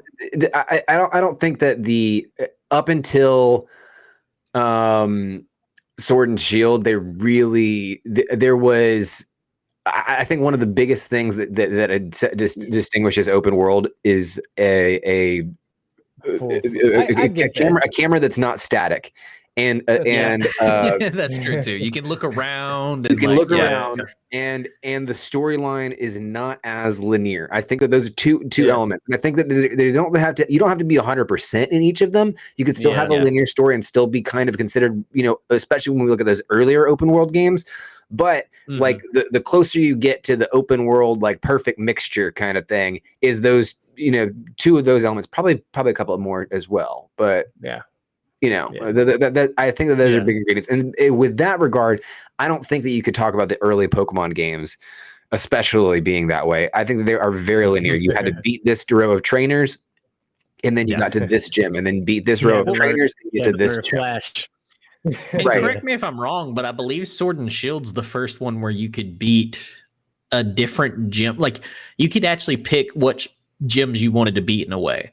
It used to be, or is Sword and Shield? No, it's still linear. It's still. Is it still just completely linear? Yeah, it was. Yeah, because I haven't played it in so long. I felt like I was able to like go to somewhere else and beat something, or go to this one and beat that one. See, but I'm thinking post game. I think there is one gym where you have. Sorry. No. I know exactly what I'm thinking, and I'm thinking in the post game when you're beating the twins that are like the princes or whatever, you can go to whatever gyms you want to beat the Gigamax fucking Pokemon wherever. You don't have to do those in a specific order, and so that's what I was thinking of. But that wasn't the actual gyms themselves. Yeah. So But what a lot of people don't remember about GTA 3 is that the way like it was open world, but you had restrictions. Like you couldn't go to certain parts of Liberty City until you did a certain mission. Like it'd be like, oh, the bridge is out. So you can't go, like uptown or something. So they did have their limits until you finally made it to certain parts in the story to like unlock those in a way. Right. There's just going to be one guy. It wasn't until like stuck. San Andreas to where it was like fully fleshed, wide open. Like San Andreas, you could literally do whatever the fuck you want. Like the first 30 minutes I spent in San Andreas was in the gym. Yeah, because I was at the clucking bell getting. Sorry. Go ahead, there's one pissed off NPC in San Andreas that's just sitting at the junction waiting for just one fucker to unlock the character assignment so he can get across the fucking bridge and get to work. Someone needs to write a story about that NPC. Is that free guys waiting on like I can't get into work because this dude hasn't decided to beat the fucking story missions yet. Yeah, like god damn it, go rob that gas station and get I don't know what the storyline of San Andreas. I did ride a bike for the first half hour I played GTA San Andreas, like just around the city, like just biked everywhere. Yeah. That dude's just sitting up there on top of this car, like, what the fuck, man? Come on! He's like, it was actually the first GTA BMX bike in the Grove Street. Another limit to GTA 3 that like while it did set the standard, one of its limits, swimming. GTA San Andreas introduced swimming, and that was a fucking game changer, baby. Yeah, it was. It really was. Yeah, you're dead as soon as you touch the water. I hated whenever you touch the water and it'd be like wasted, and I'm like, what? Like that made no sense. But anyway, I feel like this is weird. Okay. Yeah. Well, some games like set the standard. Building open world games can be a massive undertaking, right? The development for these games is usually huge, meaning most of the time it's AAA studios trying to push the next big game. But if anything, we've seen time and time again that bigger doesn't always mean better. A common phrase online to describe a bad open world is as wide as an ocean, deep as a puddle. Jake, what do you think the opposite of GTA 3 is? What set open world games back? Yeah. I thought about this one in No Man's Sky on launch. Like while that game ended up becoming, a very, very kind of like good open world game, right? On launch, it was massive and it was filled with nothing. Yeah. Like there was so much to go to and nothing to see. Like every the planets got so repetitive, and it felt like you just lived in this huge open sandbox game, but there was just nothing to do. But I think one of the ones that actually may have set video games back is Superman 64. We were talking about the great open world games of 64. Oh, God. Superman 64 is not only one of the worst games ever made, but it's one of the worst open worlds ever made. Like the game itself made people think is Talk 3D about a character games that hasn't been used ever again to make a video game franchise. That's how bad it was. Yeah. It was awful. Oh, I forgot all about that game. Ooh, one of the worst open world games to fly through rings. Like none of that made sense. Like what? Yeah, the brilliant pink skies of Metropolis. Yeah. That was the sunset. Like that was it. Yeah, this magenta just looks like your printer shit the bed in the magenta cartridge sky. Just that one shade. We don't even fuck with gradients. No. Yeah. Anyways, okay, Kev, what about you? Anything come to mind? I'm sorry, I'm just thinking about how awful Superman 64 was. It even had the nerve to have multiplayer. Like yeah. Well, they thought I think the multiplayer was like you like 4 people like riding around on carts or something. Like it wasn't like I don't even think you were Superman. It was like first person. You would zap each other with like a laser. You were cleaning up after Superman. No, yeah. No, I think literally that's what it was. Or you're in like a superstore and you like the building's coming down and you're in a shopping cart and you have to avoid the debris while Superman just fucks with Zod. And while he's just up there not breaking his neck, which I guess he could have done the whole time. Anyway. But I think my family issues are now your building's problem. It was car fighting. Yeah, Savage said it was car fighting, which is like so it was like a twisted metal game inside of Superman 64. But it was first person. It didn't make any sense. Yeah. But to answer your question, Dad, I think one that missed the market, I'll use another game at launch that didn't do so well that was made better with updates is Sea of Thieves. Yeah. Like that game had so much, and now I can play it. Oh, yeah, you can. We can play Sea of Thieves, bro. Sea of Thieves on my PC, dog. Pirate shit. Fuck yes. Yeah, fantastic now. But at launch, it was not that. I remember there's a YouTuber. Oh, and we can play with Kev. It's cross-platform. There you go. Yeah, dude. He had the expression of like empty sandbox, like we how they were called sandbox, but it's like a sandbox in it with nothing but sand, and that's pretty much what Sea of Thieves was. It was at launch. Like you didn't know what the fuck to do. Like there's no tutorial, nothing. There's no like you don't know like there's really no objectives. You're just like, okay, here you are with you by yourself maybe or your friends, and then you get on a boat and you're just trying to figure out what to do, but it's just this vast open sandbox and there's nothing in there. That game is honestly, that game is one of the first games I ever played where I honestly felt like I was sucked into a spaceship and then just dropped off in the tropics and then just been like, have fun. And I was just like, well, what the fuck am I supposed to do? Do I drive boats? Yeah. How do I, there was nothing. And so I've heard that it's gotten better though. And I think that's it for sure has. I played with Sax like a little while ago, and we got destroyed by the Kraken. But we're all gonna go ham. It's gonna be a big pirate crew. But I think what's a bad indicator of a open world game is when it's only fun if you make it fun. Like that's not how a game that's a good one supposed to be. Yeah, and that's kind of like how Sea of Thieves was, No Man's Sky. Some of these games are just like, it's innovative. We're going to do open world, but they don't put anything else in it, right? You're they just supposed think open world concept is the innovation in itself. You're supposed to make the entertainment as the developer of this game. You're supposed to entertain me. You're not supposed to make something for me to find my own joy in. Right. You know what I mean? Right. Like that's like someone like showing you like a TV show writer showing you a black screen. Like imagine what the characters will do. You know what? Look at this nice screen. It's beautiful, right? Now picture close your eyes. We're a good show. Tell you a story. And you just picture what comes to your head the best, and then tell us how our CGI was. But Kev, afterwards, honestly, I'm really surprised you didn't bring up the one that I thought you would. Yeah, me too. What's that? Anthem. Yeah. Oh yeah, I never even touched Anthem. I played the demo.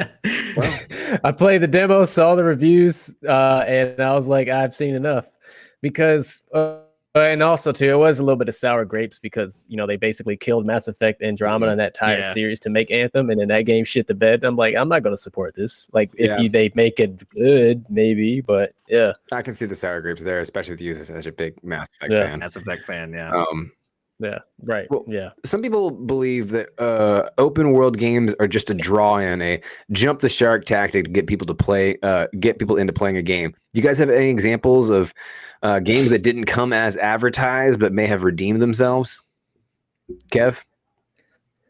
Yeah, Ghost Recon Wildlands, and I already said enough about Sea of Thieves. That's one, Yeah. but Ghost Recon Wildlands was similar to that, as is with most Ubisoft titles. Yeah.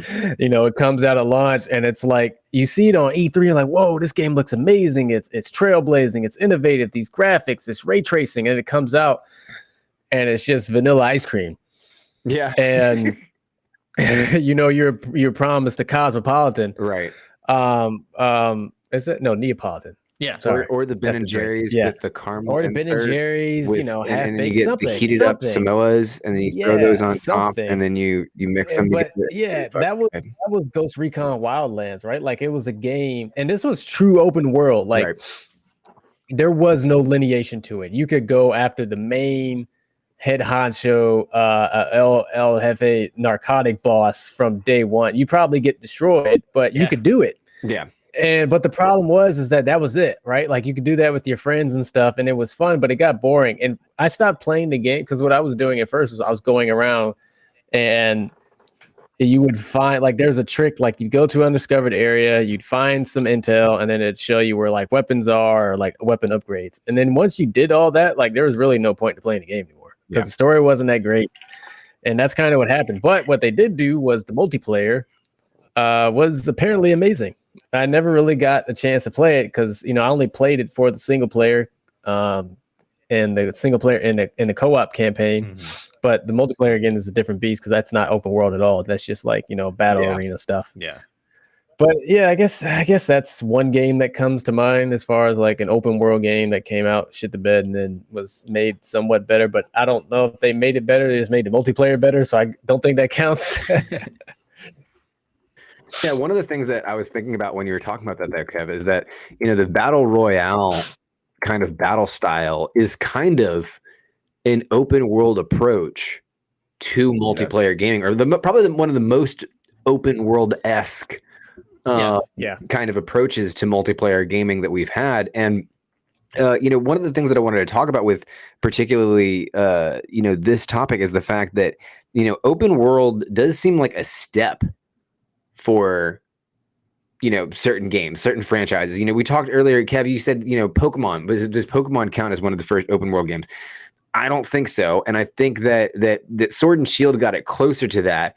But we see more. We keep on seeing steps that are closer and closer and closer to open world stuff. We had the wild area as a kind of one improvement there, and we had now it looks like the entire game with this new Pokemon Legends Arceus is going to be even more open world, where we have even more control, and elements of those open world games are now becoming more and more critical to these franchises. I mean, we talked about earlier Zelda being a pioneer for open world games, but we also look at Breath of the Wild as one of the first really truly open world Zelda games because it's become a kind of a purity test of things. Why do you think that this has become such a kind of now a coming of age step for certain video game franchises, or just video game franchises in general?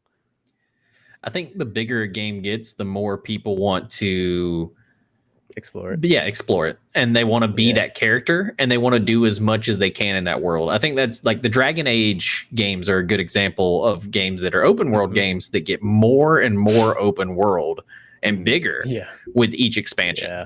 And it's just one of those where, and even other games where they didn't start as open world, like Mario, and now Odyssey felt like such a great open world experience, or even Zelda. Zelda was like a scrolling kind of like dungeon game, and then and now it's Breath of the Wild, I think, is the Breath of the Wild, to me, if you Google what is an open world game, it should go start at Breath of the Wild.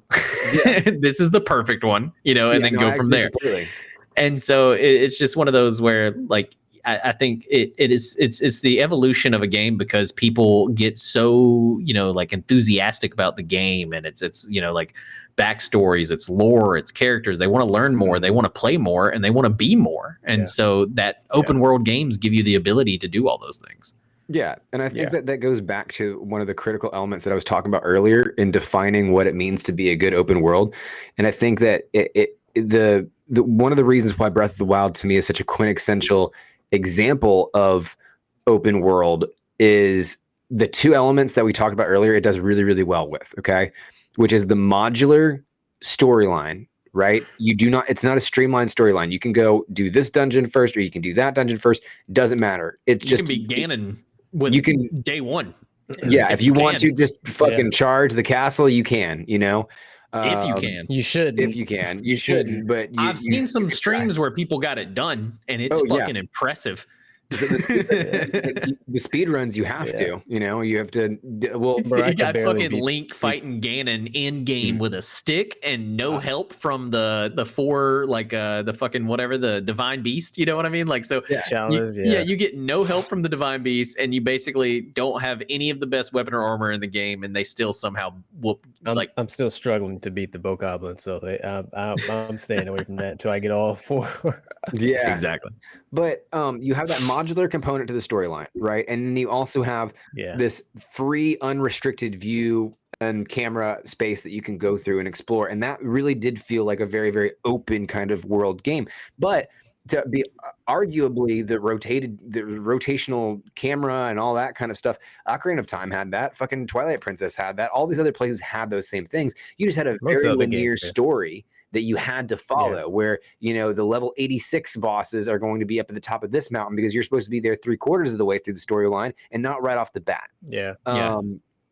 And Breath of the Wild did definitely change that, and so that's why a lot of people do refer to it as like the first open world Zelda game, because it follows that aspect a lot. But Zelda is not the only one that kind of still followed that kind of timeline too. You can look at Metal Gear Solid as well. You went from Metal Gear Solid all the way up to Metal Gear Solid 4. You have a very linear kind of gameplay where you still have some options to explore within the map, just like we were talking about with Jedi Fallen Order, but it's still a very linear storyline. But when you get to Metal Gear Solid 5, boom, big ass open world for you to explore and go roam around it and do whatever you want. So it just go ahead. That is an example of, like, if you're looking at examples of bad open world games, Metal Gear Solid 5 is a bad open world game. Oh yeah, I think that the Metal Gear Solid works a lot better as streamlined.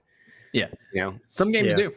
Yeah, and I think that when we're talking about Jedi Fallen Order earlier, one of the things is that I kept on mentioning, and I'll say it again, is that it would try to be open, pretended too much to be open world when it was it's a very linear story. Yeah. The pretending, they tried to market it as open world when it's not. Right. The pretending aspect of it is really, I think, what hurts that the most. Whereas it being just being streamlined is not necessarily all that bad in of itself. Like, it was a fun game to play. Probably should be streamlined because it's a Jedi's coming of age story, so it probably should have a pretty fucking linear line. You probably shouldn't have 6 different deviations for how this Jedi can grow up, especially if you were creating a character. Well, like the joke you made, kind of like, it's the best Star Wars movie I played, right? Exactly. It's kind of one of those things where, like, even God of War, which is a great open world game, still kind of pushes you into a direction because it wants to tell a good story. It's hard to do both. And it is. It's very hard to do both. I think that's where some games, like even Cyberpunk, kind of like struggled, where some of the endings are just okay and some are good, but there's no true ending that's really like, because when there's 5 different endings, like, when people write movies, they don't typically go, I'm going to write 5 endings for this movie, and then we're just going to work from there. You know what I mean? Like, that's not. And then we got to shoot them 7 different times for custom character skins. Exactly. And so it's one of those. Even in like Red Dead Redemption 2, it's funny. Like, that's like, it's hard to tell a story not have a linear gameplay, because like for instance, I went when in Red Dead Redemption 2, I went to like Saint Denis by accident, like early on, and then in the story to the point where the whole gang's going to Saint Denis and everyone's acting like we've never been here. I'm like, I was here like yesterday. Yeah. I don't know. What the fuck? My author Morgan's going like, I ain't never seen Saint Denis, and I'm like, author, you were here yesterday. Like, what are you? Yeah. You bought clothes from here. Bro, we were just fucking around in Saint Denis. Like, what are you talking about? Yeah. Yeah. Well, we talked earlier, some may have dropped the ball. We can all agree that open world games is an amazing innovation in gaming, and the ability to do whatever in a game was basically unheard of at one time, and we got to be the lucky generation to guinea pig, it's coming of age. Yeah. And that's fantastic. Yeah. Now, but when it's done right, open world games are usually some of the largest success stories in gaming. What are some games that you guys think got it right when building open world experiences, and why? Jake, we'll start with you. Well, my favorite open world game, besides Breath of the Wild, and I think Breath of the Wild is just, like I said, I think it's kind of like the definition of an amazing open world game. Like it's and the only reason why is because fucking play Breath of the Wild. You'll know why. Yeah. Like it's just everything is done seamlessly. But besides Breath of the Wild, The Witcher 3 really nailed that shit. It's probably one of my favorite open world games. Nothing's really linear about it, but the story's kind of like, no matter what you beat first, you're going to get a good story out of it. It's a great story overall for a game that doesn't really have to go in order. Assassin's Creed, especially Valhalla, Odyssey, and some of the newer ones kind of felt like The Witcher 3, but they felt like that because they were trying to catch The Witcher 3, which came out way before they did, and so it's one of those things where Witcher 3 just kind of like set the tone, and that's CD Projekt Red. That's why there was so much hype for Cyberpunk. Like people are like, why was there so much hype? I forgot. Yeah, no, that's the biggest thing. Like everybody forgot the reason why we were hyped about fucking Cyberpunk was because they made the fucking Witcher. Yeah. And so Fallout 3 and Skyrim, also both, Bethesda games that came out around the same time. I think they kind of like did open worlds really good with, they have solid stories that are fun to, kind of play to completion. They give you the options to make you feel like, you have these different choices that will lead to different endings, but you don't really have to do anything in order, right?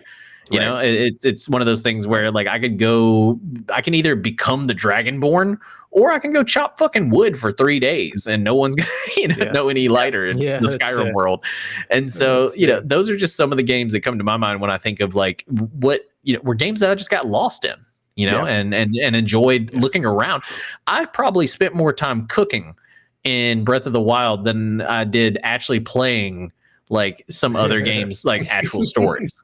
And it's just because like what kind of game allows me just to walk up to fire pits and throw things in it and see what happens? I know, I love that cooking sound, and you're just sitting there with your little pot. So much fun. It's really kind of dance to satisfying. No, I think that there's some fantastic examples. Kev, before I get into mine, do you have some examples of games that just got it right when it comes to open world games? Yeah, for sure. Red Dead Redemption 2, Watch Dogs 2. I know Jake said Assassin's Creed. I want to throw specifically Assassin's Creed Black Flag. That was so super fun. Open world. Yeah. Open seas, actually. Open sea game. Spider-Man 2. Yeah. I'm going to say that because I think a lot of people don't appreciate what Spider-Man did for open world and superhero video games. Yeah. Right. I mean, it was the first game where you could just like be a superhero in an open world, and that ultimately led to probably the greatest superhero series, Batman Arkham. Yeah, the Arkham series, especially while some of them are a little like, I think Arkham Knight felt the most open world, or was it Arkham City, right? Or is it Arkham City? Yeah, Arkham City. Arkham Knight was like, Arkham Knight, I think, was the most open world for sure, because that was the one where you had the Batmobile, and I remember you got this really awesome Batmobile that could go super fast and upgraded all these things so that you could do the Batman race and stuff like that.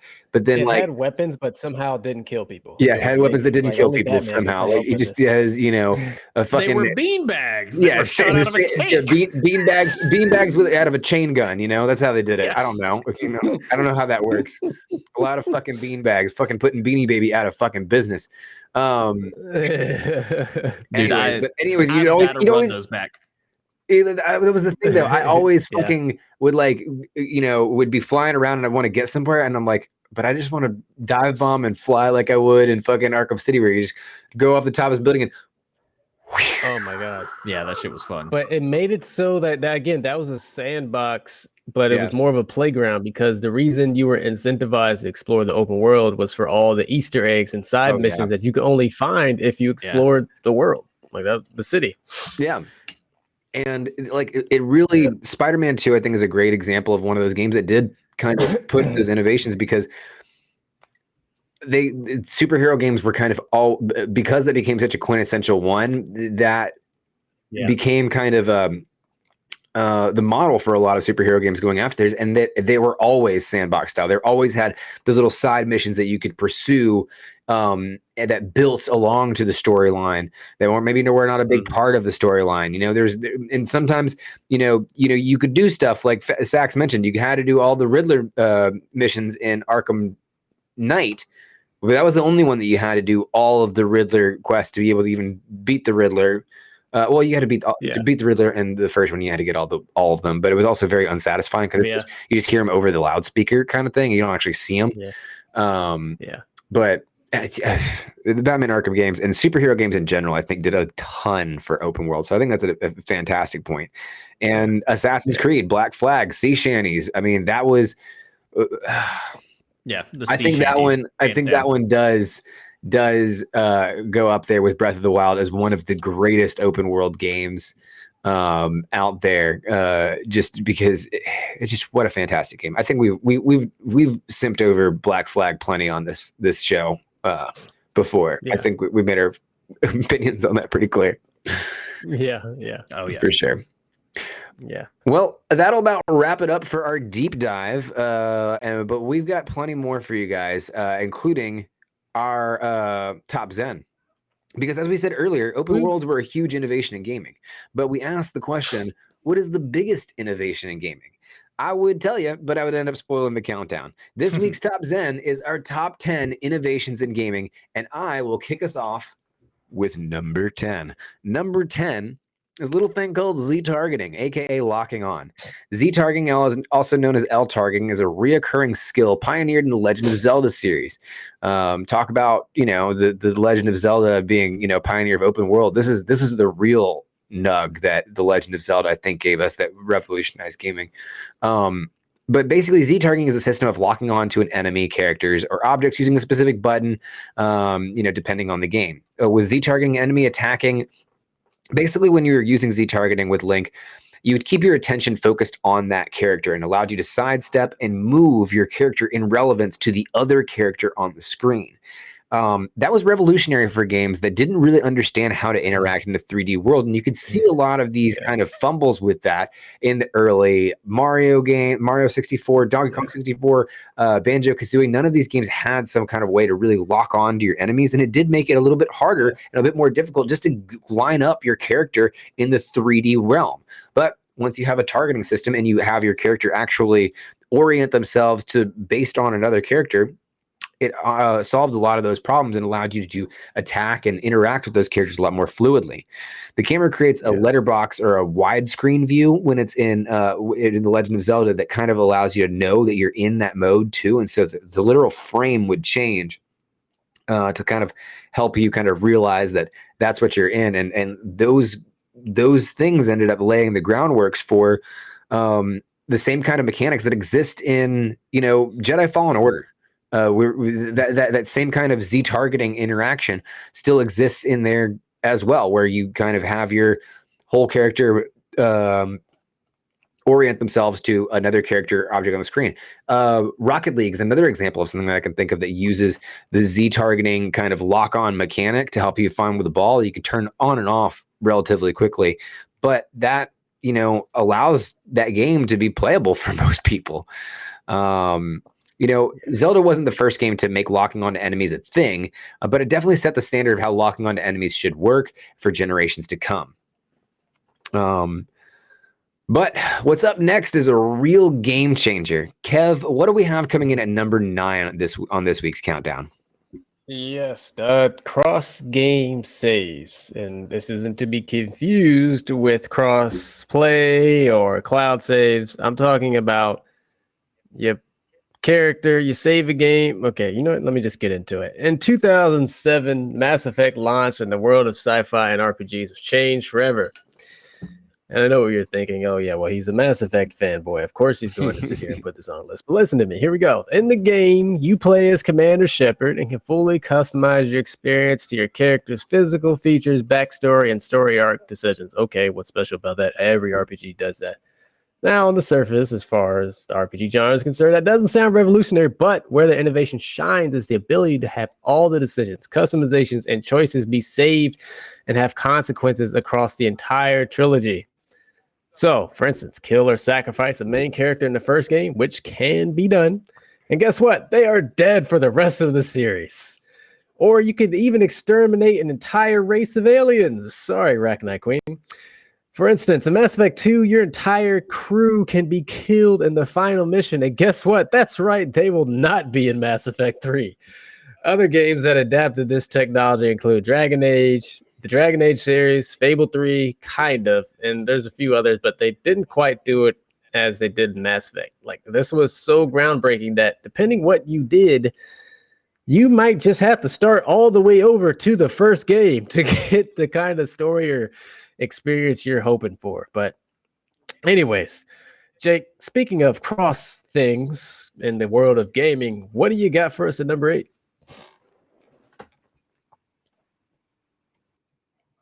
Jake's muted. Oh, my bad. I was typing and my keyboard is metal, so that makes sense. So instead of everybody just hearing crack, crack, crack, crack, I was like, let me mute that. But since the early days of online gaming, the dream was to allow players on one console to play against those on another. Tons of PlayStation fans have always wanted to play against Xbox guys, and us Xbox guys have wanted to play against PlayStation guys, and so forth and so on to the Nintendo people and the PC folks. We've kind of all wanted to see, like, there's no way to see who the real master race is until we can all get in there together, right, guys? The Nintendo people and the PC folk. This sounds like, like everything was fine until the Fire Tribe attacked. It was, but and it wasn't until late 2019, however, that true cross-platform functionality became a reality. Final Fantasy, I believe it was 11, may hold the Guinness record for the first cross-platform video game in 2002, but the popularity of competitive online games like Rocket League and Fortnite Battle Royale made that more of a reality. It was in late 2018 that, under pressure from Fortnite developer Epic Games, Sony caved and allowed cross-play on PS4. Well, we'll always have Fortnite to thank for crossplay finally becoming a reality, even if the game's players hate the imbalance between PC, console, and even mobile players, which is true. Oh my God, dude. Sometimes you'll get into a game with Switch players and you could just straight clap those kids. It's the same as mobile. If somebody's on a cell phone playing me on my PC, I am ruining your day. Playing Fortnite? Yeah, Fortnite. You can play Fortnite on a phone? 1,000%. Yes, 1,000%. You can play Fortnite on an iPhone against me on my PC. That you sounds should. terrible. You should not be able to, Yeah. but you can. Yes. Yeah. And but dude, that's the free market capitalism, baby. But Call of Duty Modern Warfare may have perfected crossplay by allowing players to customize cross-console matchmaking, where basically you can cap, like if you don't want to play, which some things have rolled out. I know Rocket League did for a fact. I remember because I was a console Rocket League player, and when they allowed us to play against PC Rocket League players, I went from being good to being like, I'm never playing this game again, and so because PC players were just clapping my cheeks. And so luckily they made it to where there was a setting where you could be like, I don't want to play with those kids. And you could put it on. And so it was just, Xbox versus PlayStation, which I was cool with. I can do that. But while cross-platform was huge, the next one saved my butt more than once, literally. Dodd, what's at number 7 on this week's countdown? Yeah, well, number 7 on this week's countdown is digital game storage or cloud saves. Yeah, digital game storage and cloud saves really changed gaming forever. Cloud-based saves allow your game data to travel from console to console or even cross-platform sometimes, because all of your data is literally in a cloud. Cartridges, consoles, and disc hardware storage has its limits, but cloud saves allows us a huge game files without needing terabytes of external storage units. Now, this is something that was more of like a housekeeping kind of thing. We had the ability previously to store large amounts of data. We'd get big consoles, right? We had the ability to transfer that data between two consoles, right? We had cartridges, but we didn't really have a way that mixed both of those together. And cloud-based saves change that entirely. Now your game data travels with your game onto whatever platform that you wanted it to, because your data is literally in a cloud, in space. In space, yes. What are some ways that you really feel that cloud storage really revolutionized gaming, Kev? Yeah, I even put in the chat, like, just not having to worry about my memory cards being wiped. Yeah, That happened so many times as a kid. It was so frustrating. I had to have all these things, like everything on there, and then I go and plug it in and like, it doesn't exist anymore. I'm like, what? Yeah. Like, and if you had a memory card that had all the Smash data that you needed for all the unlockable characters, and you brought that over, it was gone to someone else's house to kind of show it off or anything else like that. Also, one, you're the coolest kid on the block. If they didn't, that's true too. If they didn't have all the characters, and then you just brought over, be like, guess what I got on this motherfucker? Mewtwo, bitch. Yeah, and that's the other thing. Well, I mean, no one really does this anymore, going to anyone's houses, but like, that was the thing. Like, you couldn't just bring the game and a controller; you had to bring your memory. Yeah. No, God forbid it was like the Xbox 360. You had to bring the big ass hard drive. Oh my God, that fucking thing that plugged on the top of that thing. That was so ridiculous. Yeah. But I have like a fun like memory card story. Recently, I was playing we were playing Super Smash Bros. On my GameCube, and my friend Christopher is like, "You don't have all the characters unlocked." And I was like, "Well, no, actually I just bought it not long ago, and I really haven't had time to grind through and unlock everybody." And he goes, "Hold on." He went out to his car and comes back. The dude had a GameCube memory card and was like, "This has all the characters unlocked on it. It's my memory card. I don't need it." On me. He didn't have a GameCube anymore. He didn't have a GameCube anymore, but he had this fucking memory card with all the characters unlocked and was like, "Here, you hold on to this." And I was like, in case somebody needs all their characters unlocked in Melee. Exactly. It's like he walks around with multiples. And he's just like, "Yo, you need all the characters on Smash? Here you go." That's a big flex. That's a big flex. But you don't need that anymore because it's all in the cloud now. On the cloud. Thank you, digital game storage. But digital game storage wasn't nearly as crucial of an innovation to gaming as number 6 is or could be. Kev, what's number 6 in the countdown? Yeah, number 6, Dad, is VR or AR. Or both. Both. In 2012, Oculus VR launched with a Kickstarter campaign hoping to raise $250,000 and build a working prototype. Ended up raising over $2 million because, fuck yeah, we want that. We want it to work.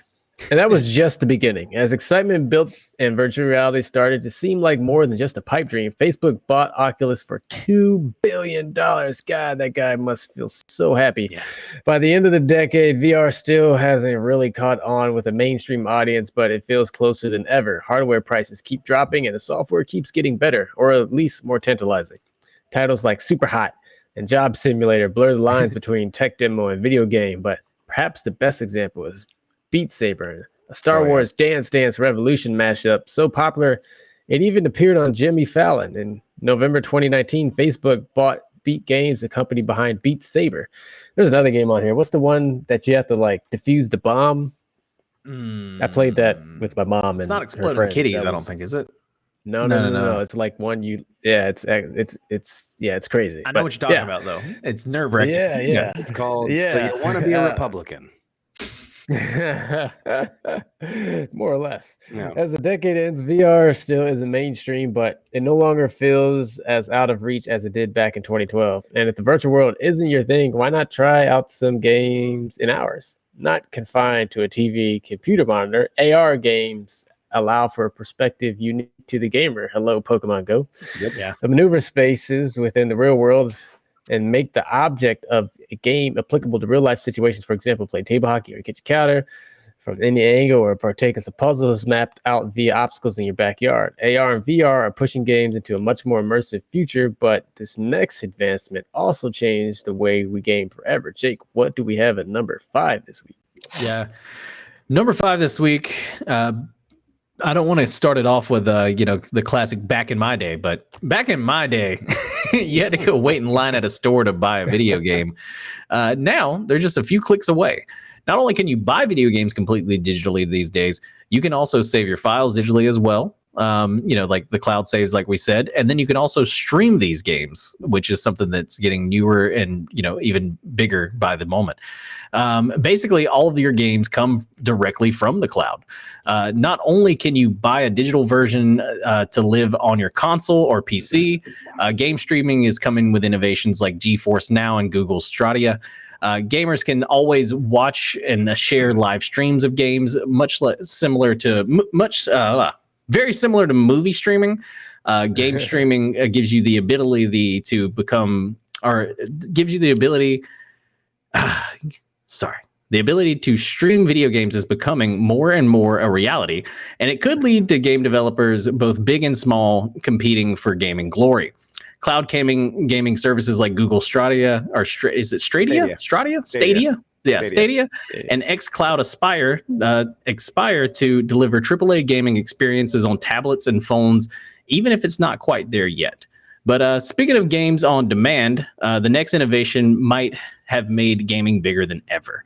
Dodd, can you tell people what number 4 on this week's countdown is? Yes, it's also streaming, but in another way.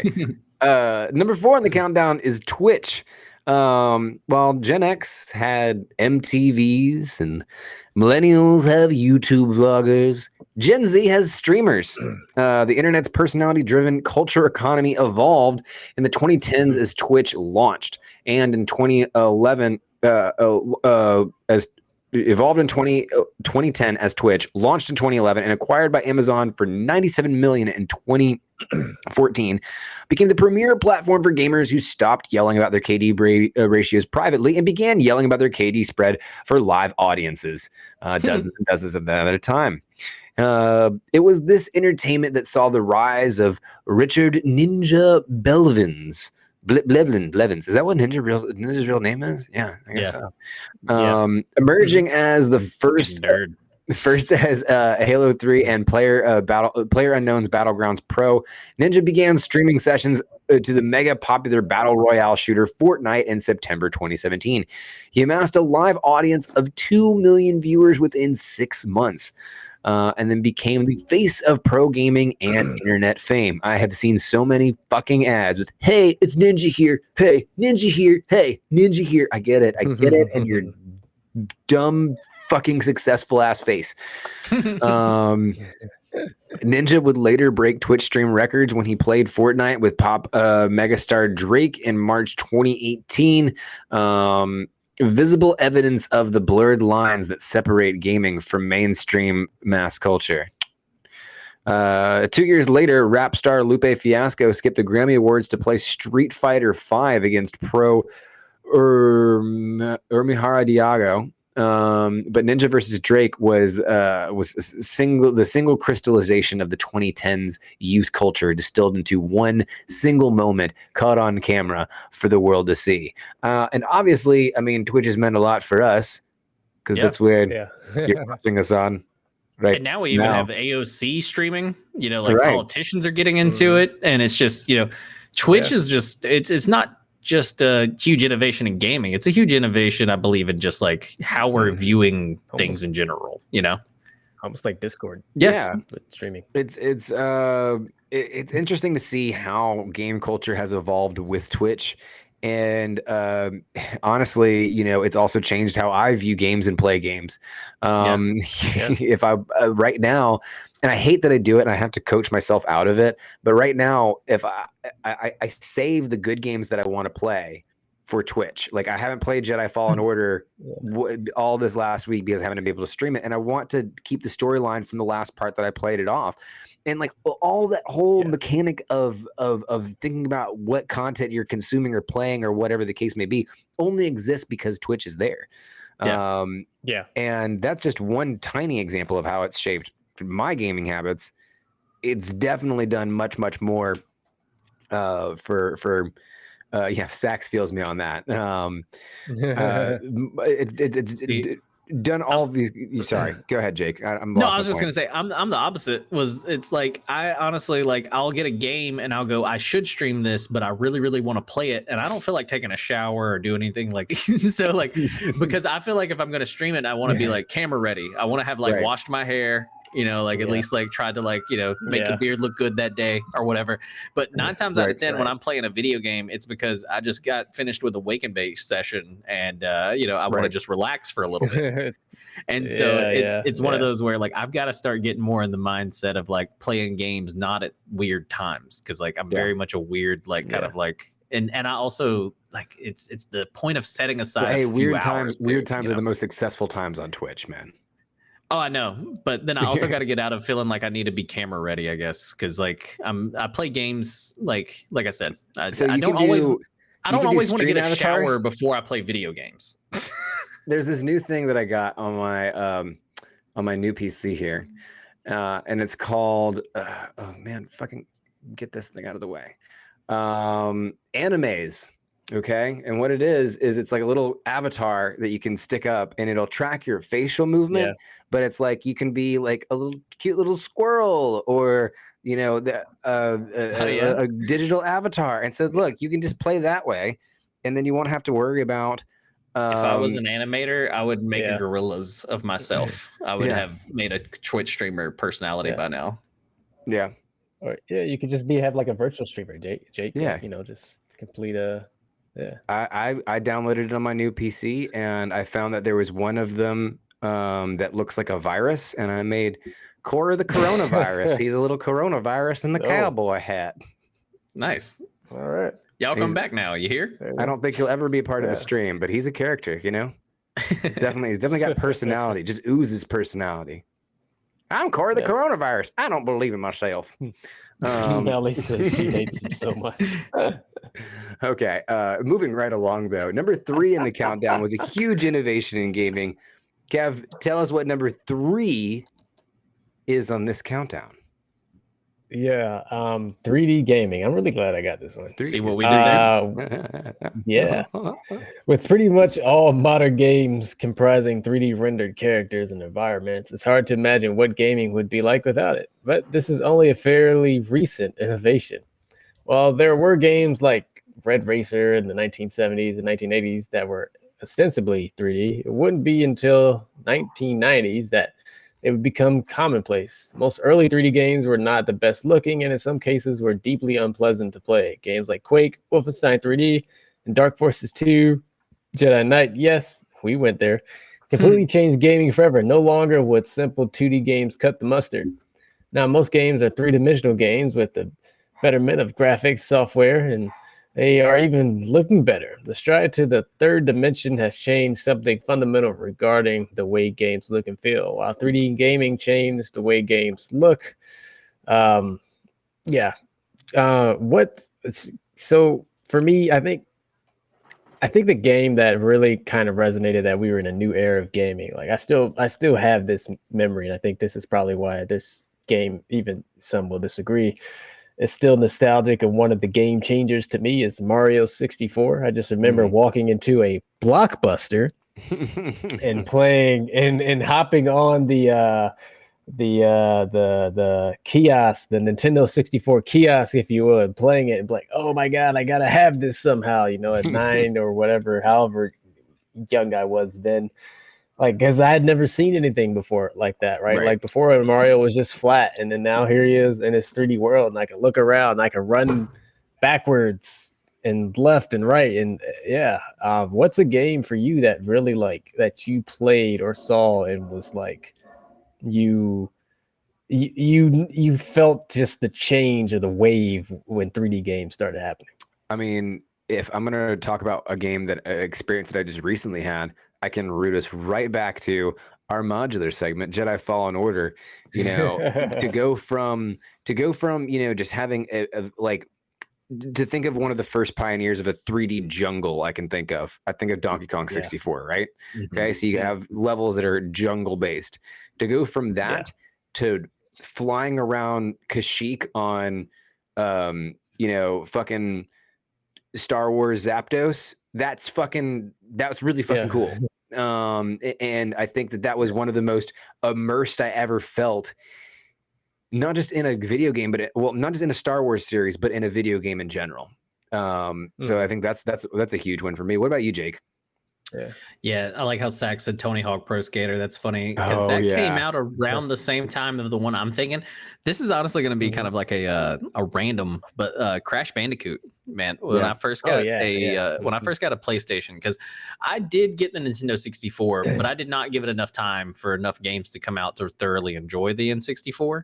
Yeah. I don't know if people remember, but when the Nintendo 64 first launched, it actually didn't have very many titles. There was just a very handful of games for that bad boy. Yeah. One of them being Diddy Kong Racing, which was dope. Don't get me wrong, Diddy Kong Racing. No, I'm not. I'm not at all. What I'm saying though is that was one of the few games that I had, and so I was just and then when the PlayStation come out, it had disc, and my little kid brain went, disc way better than cartridge. I need disc now. And so we got a PlayStation, and this looks like the same things I listened to the Backstreet Boys on. But one of the first games I played was Crash Bandicoot. There was another one that I played the fuck out of called Glover, Spyro, Gex. Gex. Glover. Oh god, but Glover. You just sent our millennial ass back into nostalgia zone. I knew I would blow some minds with Glover, but Glover, man, one of the first times I played that game, and you want to talk about kind of having the ability to 3D making changes with camera and being able to move around. The fact that you were rolling on a ball and that constantly changed how you were viewing things while you're rolling on it.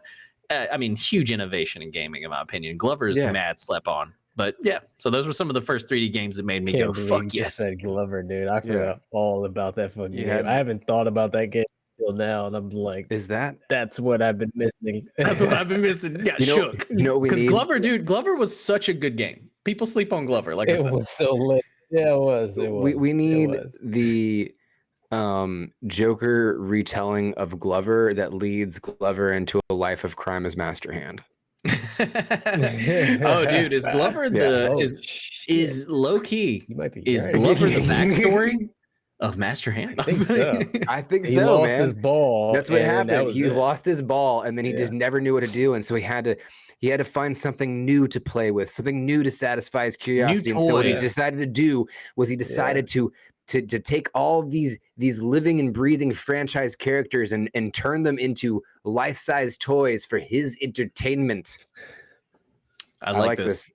Yeah, hire me, Warner Brothers. Fanfic. Fucking hire me. Hire. All right. Well, fucking Glover. But while 3D gaming changed the way that games look, mobile gaming changed the way that we play them. That's what number 2 is on our countdown this week. Number 2 is mobile games. With the advent of smartphones, the gaming experience has been taken out of the arcade and the living room and put into the palm of your hands. As evidenced by the countless people on your morning train commute huddled over, which, we don't have those anymore, but back in the day, people used to be huddled over their smartphones while taking public transport. But smartphones and tablets have fundamentally changed gaming also. Consoles and PCs are no longer a requirement thanks to iOS and Android apps like Pokemon Go, Candy Crush, and Call of Duty Mobile that took the world by storm this decade. About 93% of American households in 2019 own a smartphone. Think about that, 93%. And half of those users play video games on them. So it literally, shitloads of people are playing games on their phones, according to us. Constantly just hunched over on the fucking couch. Mobile gaming, It's the new casual gamer's heroin. The 2019 mobile gaming market is estimated to be worth $152 billion, a whopping 68 billion of that comes straight from mobile games, reported gaming market analytics from Newzoo. This ballooning segment of the industry has led major publishers to make their games mobile friendly to try to rake in both fans and cash. We've seen this with games like Injustice that became a mobile version, or even the Call of Duty that I named earlier, where in Madden Mobile, where you're seeing AAA titles being watered down to a mobile version, just so that they can get one, more money, but two, more fans on the games. Apple even recently launched its own curated library of premium mobile games, Apple Arcade, making iPhones and iPads into basically hybrid gaming consoles.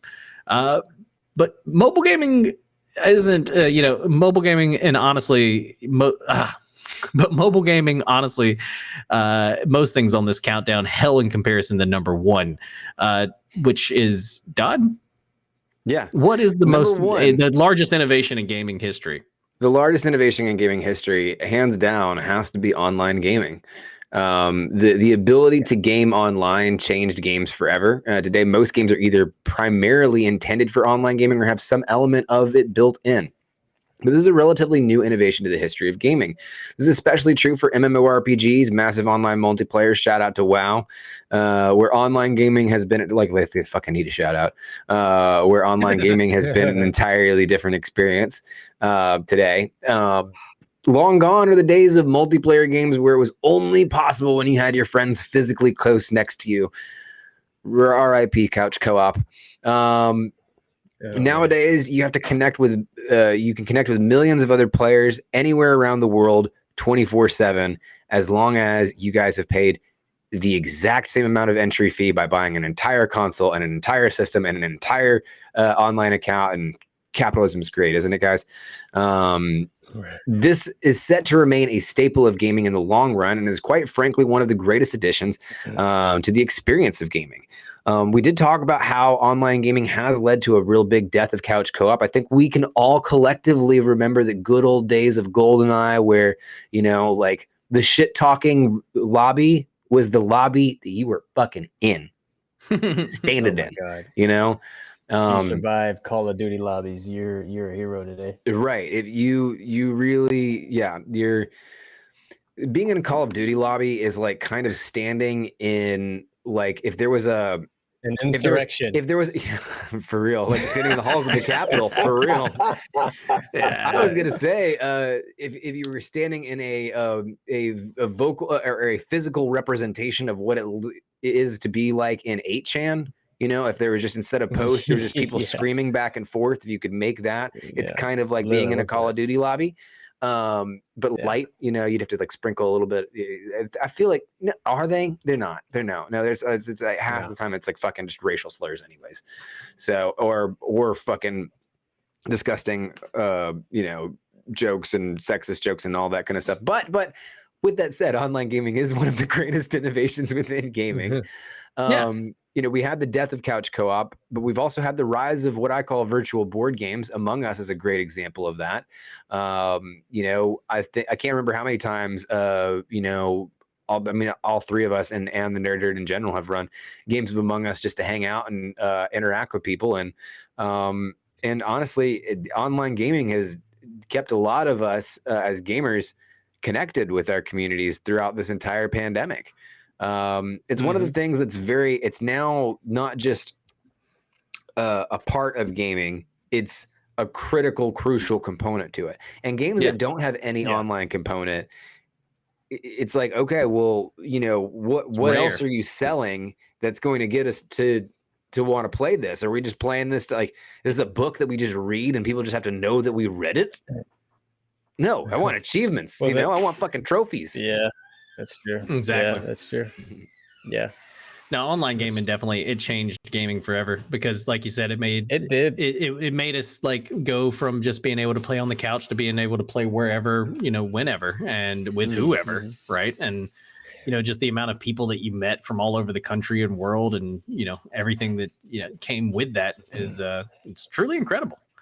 It made it to where just because you moved away, it didn't mean while while lobbies obviously were trash, I still have like a lot of really good memories of when I first moved from, Alabama to Mississippi, and like I still had friends in Alabama that I could play games with. It's true. Yeah. And stuff The like good, that. the good Like, vastly outweighs the bad. yeah, I think so too. Like, Yeah. of course, like Zach said that it wouldn't be a Call of Duty lobby without racism. And that's true. Like, and that was the same for Halo and stuff like that. Like, there was going to be somebody that was going to call you like some sort of, slur or some sort of term that we no longer use these days. Yeah. Oh yeah. And homophobic so like slurs as well. There were plenty of them as well. Yes, plenty of those. Yeah. And so it was like, that was I was just talking to Jessica about this earlier, is that kind God of forbid like you were a girl. Oh yeah, God forbid, or God forbid you were a very young man who sounded like a girl. And so like that was that's they would just be brutal. But like at the same time, I felt like it was part of it. It was almost like you got to pay the troll toll. You know what I mean? Like I'm getting to use this crazy innovation and technology where some satellite in space is allowing me to play video games against somebody in fucking France, right?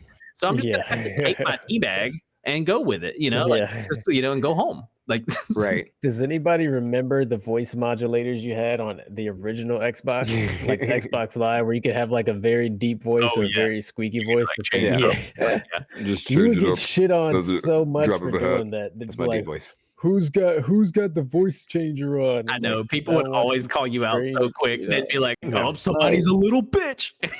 Right, but I was a kid, like I didn't want my real voice. What this is how I actually speak. See, watch. I'll get someone else on the mic. Yeah, what's up, guys? Yeah, exactly. Man, if I didn't really appreciate. I didn't realize how much. Next time boomers complain about us being too sensitive or trying to cancel everything, I want to let them know, like, we grew up in the fires of Call of Duty chat lobbies and were raised on the lyrics of Eminem. Like there is a degree of our resiliency that we have that was forged in the shitty conditions that, boomers allowed to happen. I know we've probably got a lot of young viewers, and so I'm not gonna definitely be the kind of like okay boomer style fucking millennial that some people are. But at the end of the day, like while these kids really love the fucking 90s, and I see a lot of Zoomers walking around wearing like shit we would have wore in the 90s. Pokemon's hot because of the 90s. They keep talking about all this shit from the 90s. But then, like you get on, kids are coming back. Kids, they're bringing fucking Neon and Rockstar back. I try to think about it, and I've literally told people on TikTok this: those kids would not have survived a fucking day. They would have blown a gasket. They would have blown a gasket. They would have lost their shit. Like they want the aesthetic of the 90s, but if they would have grew up in the 90s, they would have lost their shit, man. Yeah. Like we were forged in the fire. Thank you, Sax. Like that was like forged in the fire. To be fair, we kind of sometimes like the nostalgia of the 80s, and we well, I guess we might have been okay aside from the cocaine, but yeah. The cocaine and Reagan. Which honestly, which we still felt the effects of in the 90s. Yeah, Reagan, right? Reagan stayed with us a lot longer than the cocaine addiction. Yeah, literally. Reagan's campaign slogan, and a lot of people on the left may not know this, but Reagan's campaign slogan was "Make America Great." Yeah, no, I'm well. And so like it's one of those things where like Reagan never died. So the 80s, they always been here. Yeah, that's true. They never left. We saved our downtown LA. We saved our 80s remix for real life, even after Guardians of the Galaxy already pulled it off. It worked for them, right? Why not try it in our actual politics? That's true. Oof, man. All right. Well, that's a great note to end on. But yes, online gaming. Reaganomics. All of our podcasts lead back to Reaganomics. But yes, as far as one of the greatest innovations in gaming, online gaming definitely takes the cake. And that will wrap it up for this episode of Geek Life. We hope you've enjoyed everything today. And remember, if you want more Geek Life, you can always follow any of us on Twitter or Twitch. You can find me at Bruce Bain. Kev, where can they find you? Totally awesome. And Jake, where can they find you? You can always find me at Gonzo Gone Live on all the socials. On all the socials. You can also follow us, Geek Life, that is, on TikTok, Twitch, Twitter, YouTube, Instagram, all of those things. We're going to get a Patreon soon. We're just going to keep on adding. We hopefully get the full infinity gauntlet of social medias, right? And then all of reality can be ours. That's how it works. I highly suggest following the Tiki Taki, though. It's fun. Yeah, we've got some great stuff out. It's got it's been pretty entertaining. We've even bringing some of that to you in our new waiting room lobby there. Yeah. But yeah, big shout out to our moderator, Littlest Nelly, our video producer, Cape, with all the fresh look for season 2, y'all. I don't know if you noticed, but we got a fresh new background here, fresh new waiting room, fresh new intro. It's so cool. It's looking real nice. Slightly better than Pokemon's. Our graphics are slightly better than Pokemon's, exactly. Just slightly. Just slightly. And big shout out to the fattest Axe, Littlest Nelly, and Savage as well for keeping the chat alive and interjecting when you guys had some stuff. We get some gangs in chat. Gotta have those. Gotta have those Geek Life G's. Throw your G's up. Throw those G's up. But yeah, that'll do it. We'll be back here, same time, same place next week for more of the nerdy news you need to know. So till then, stay nerdy, nerd herd. Peace. Does that work? Peace. I don't know if that works. Peace.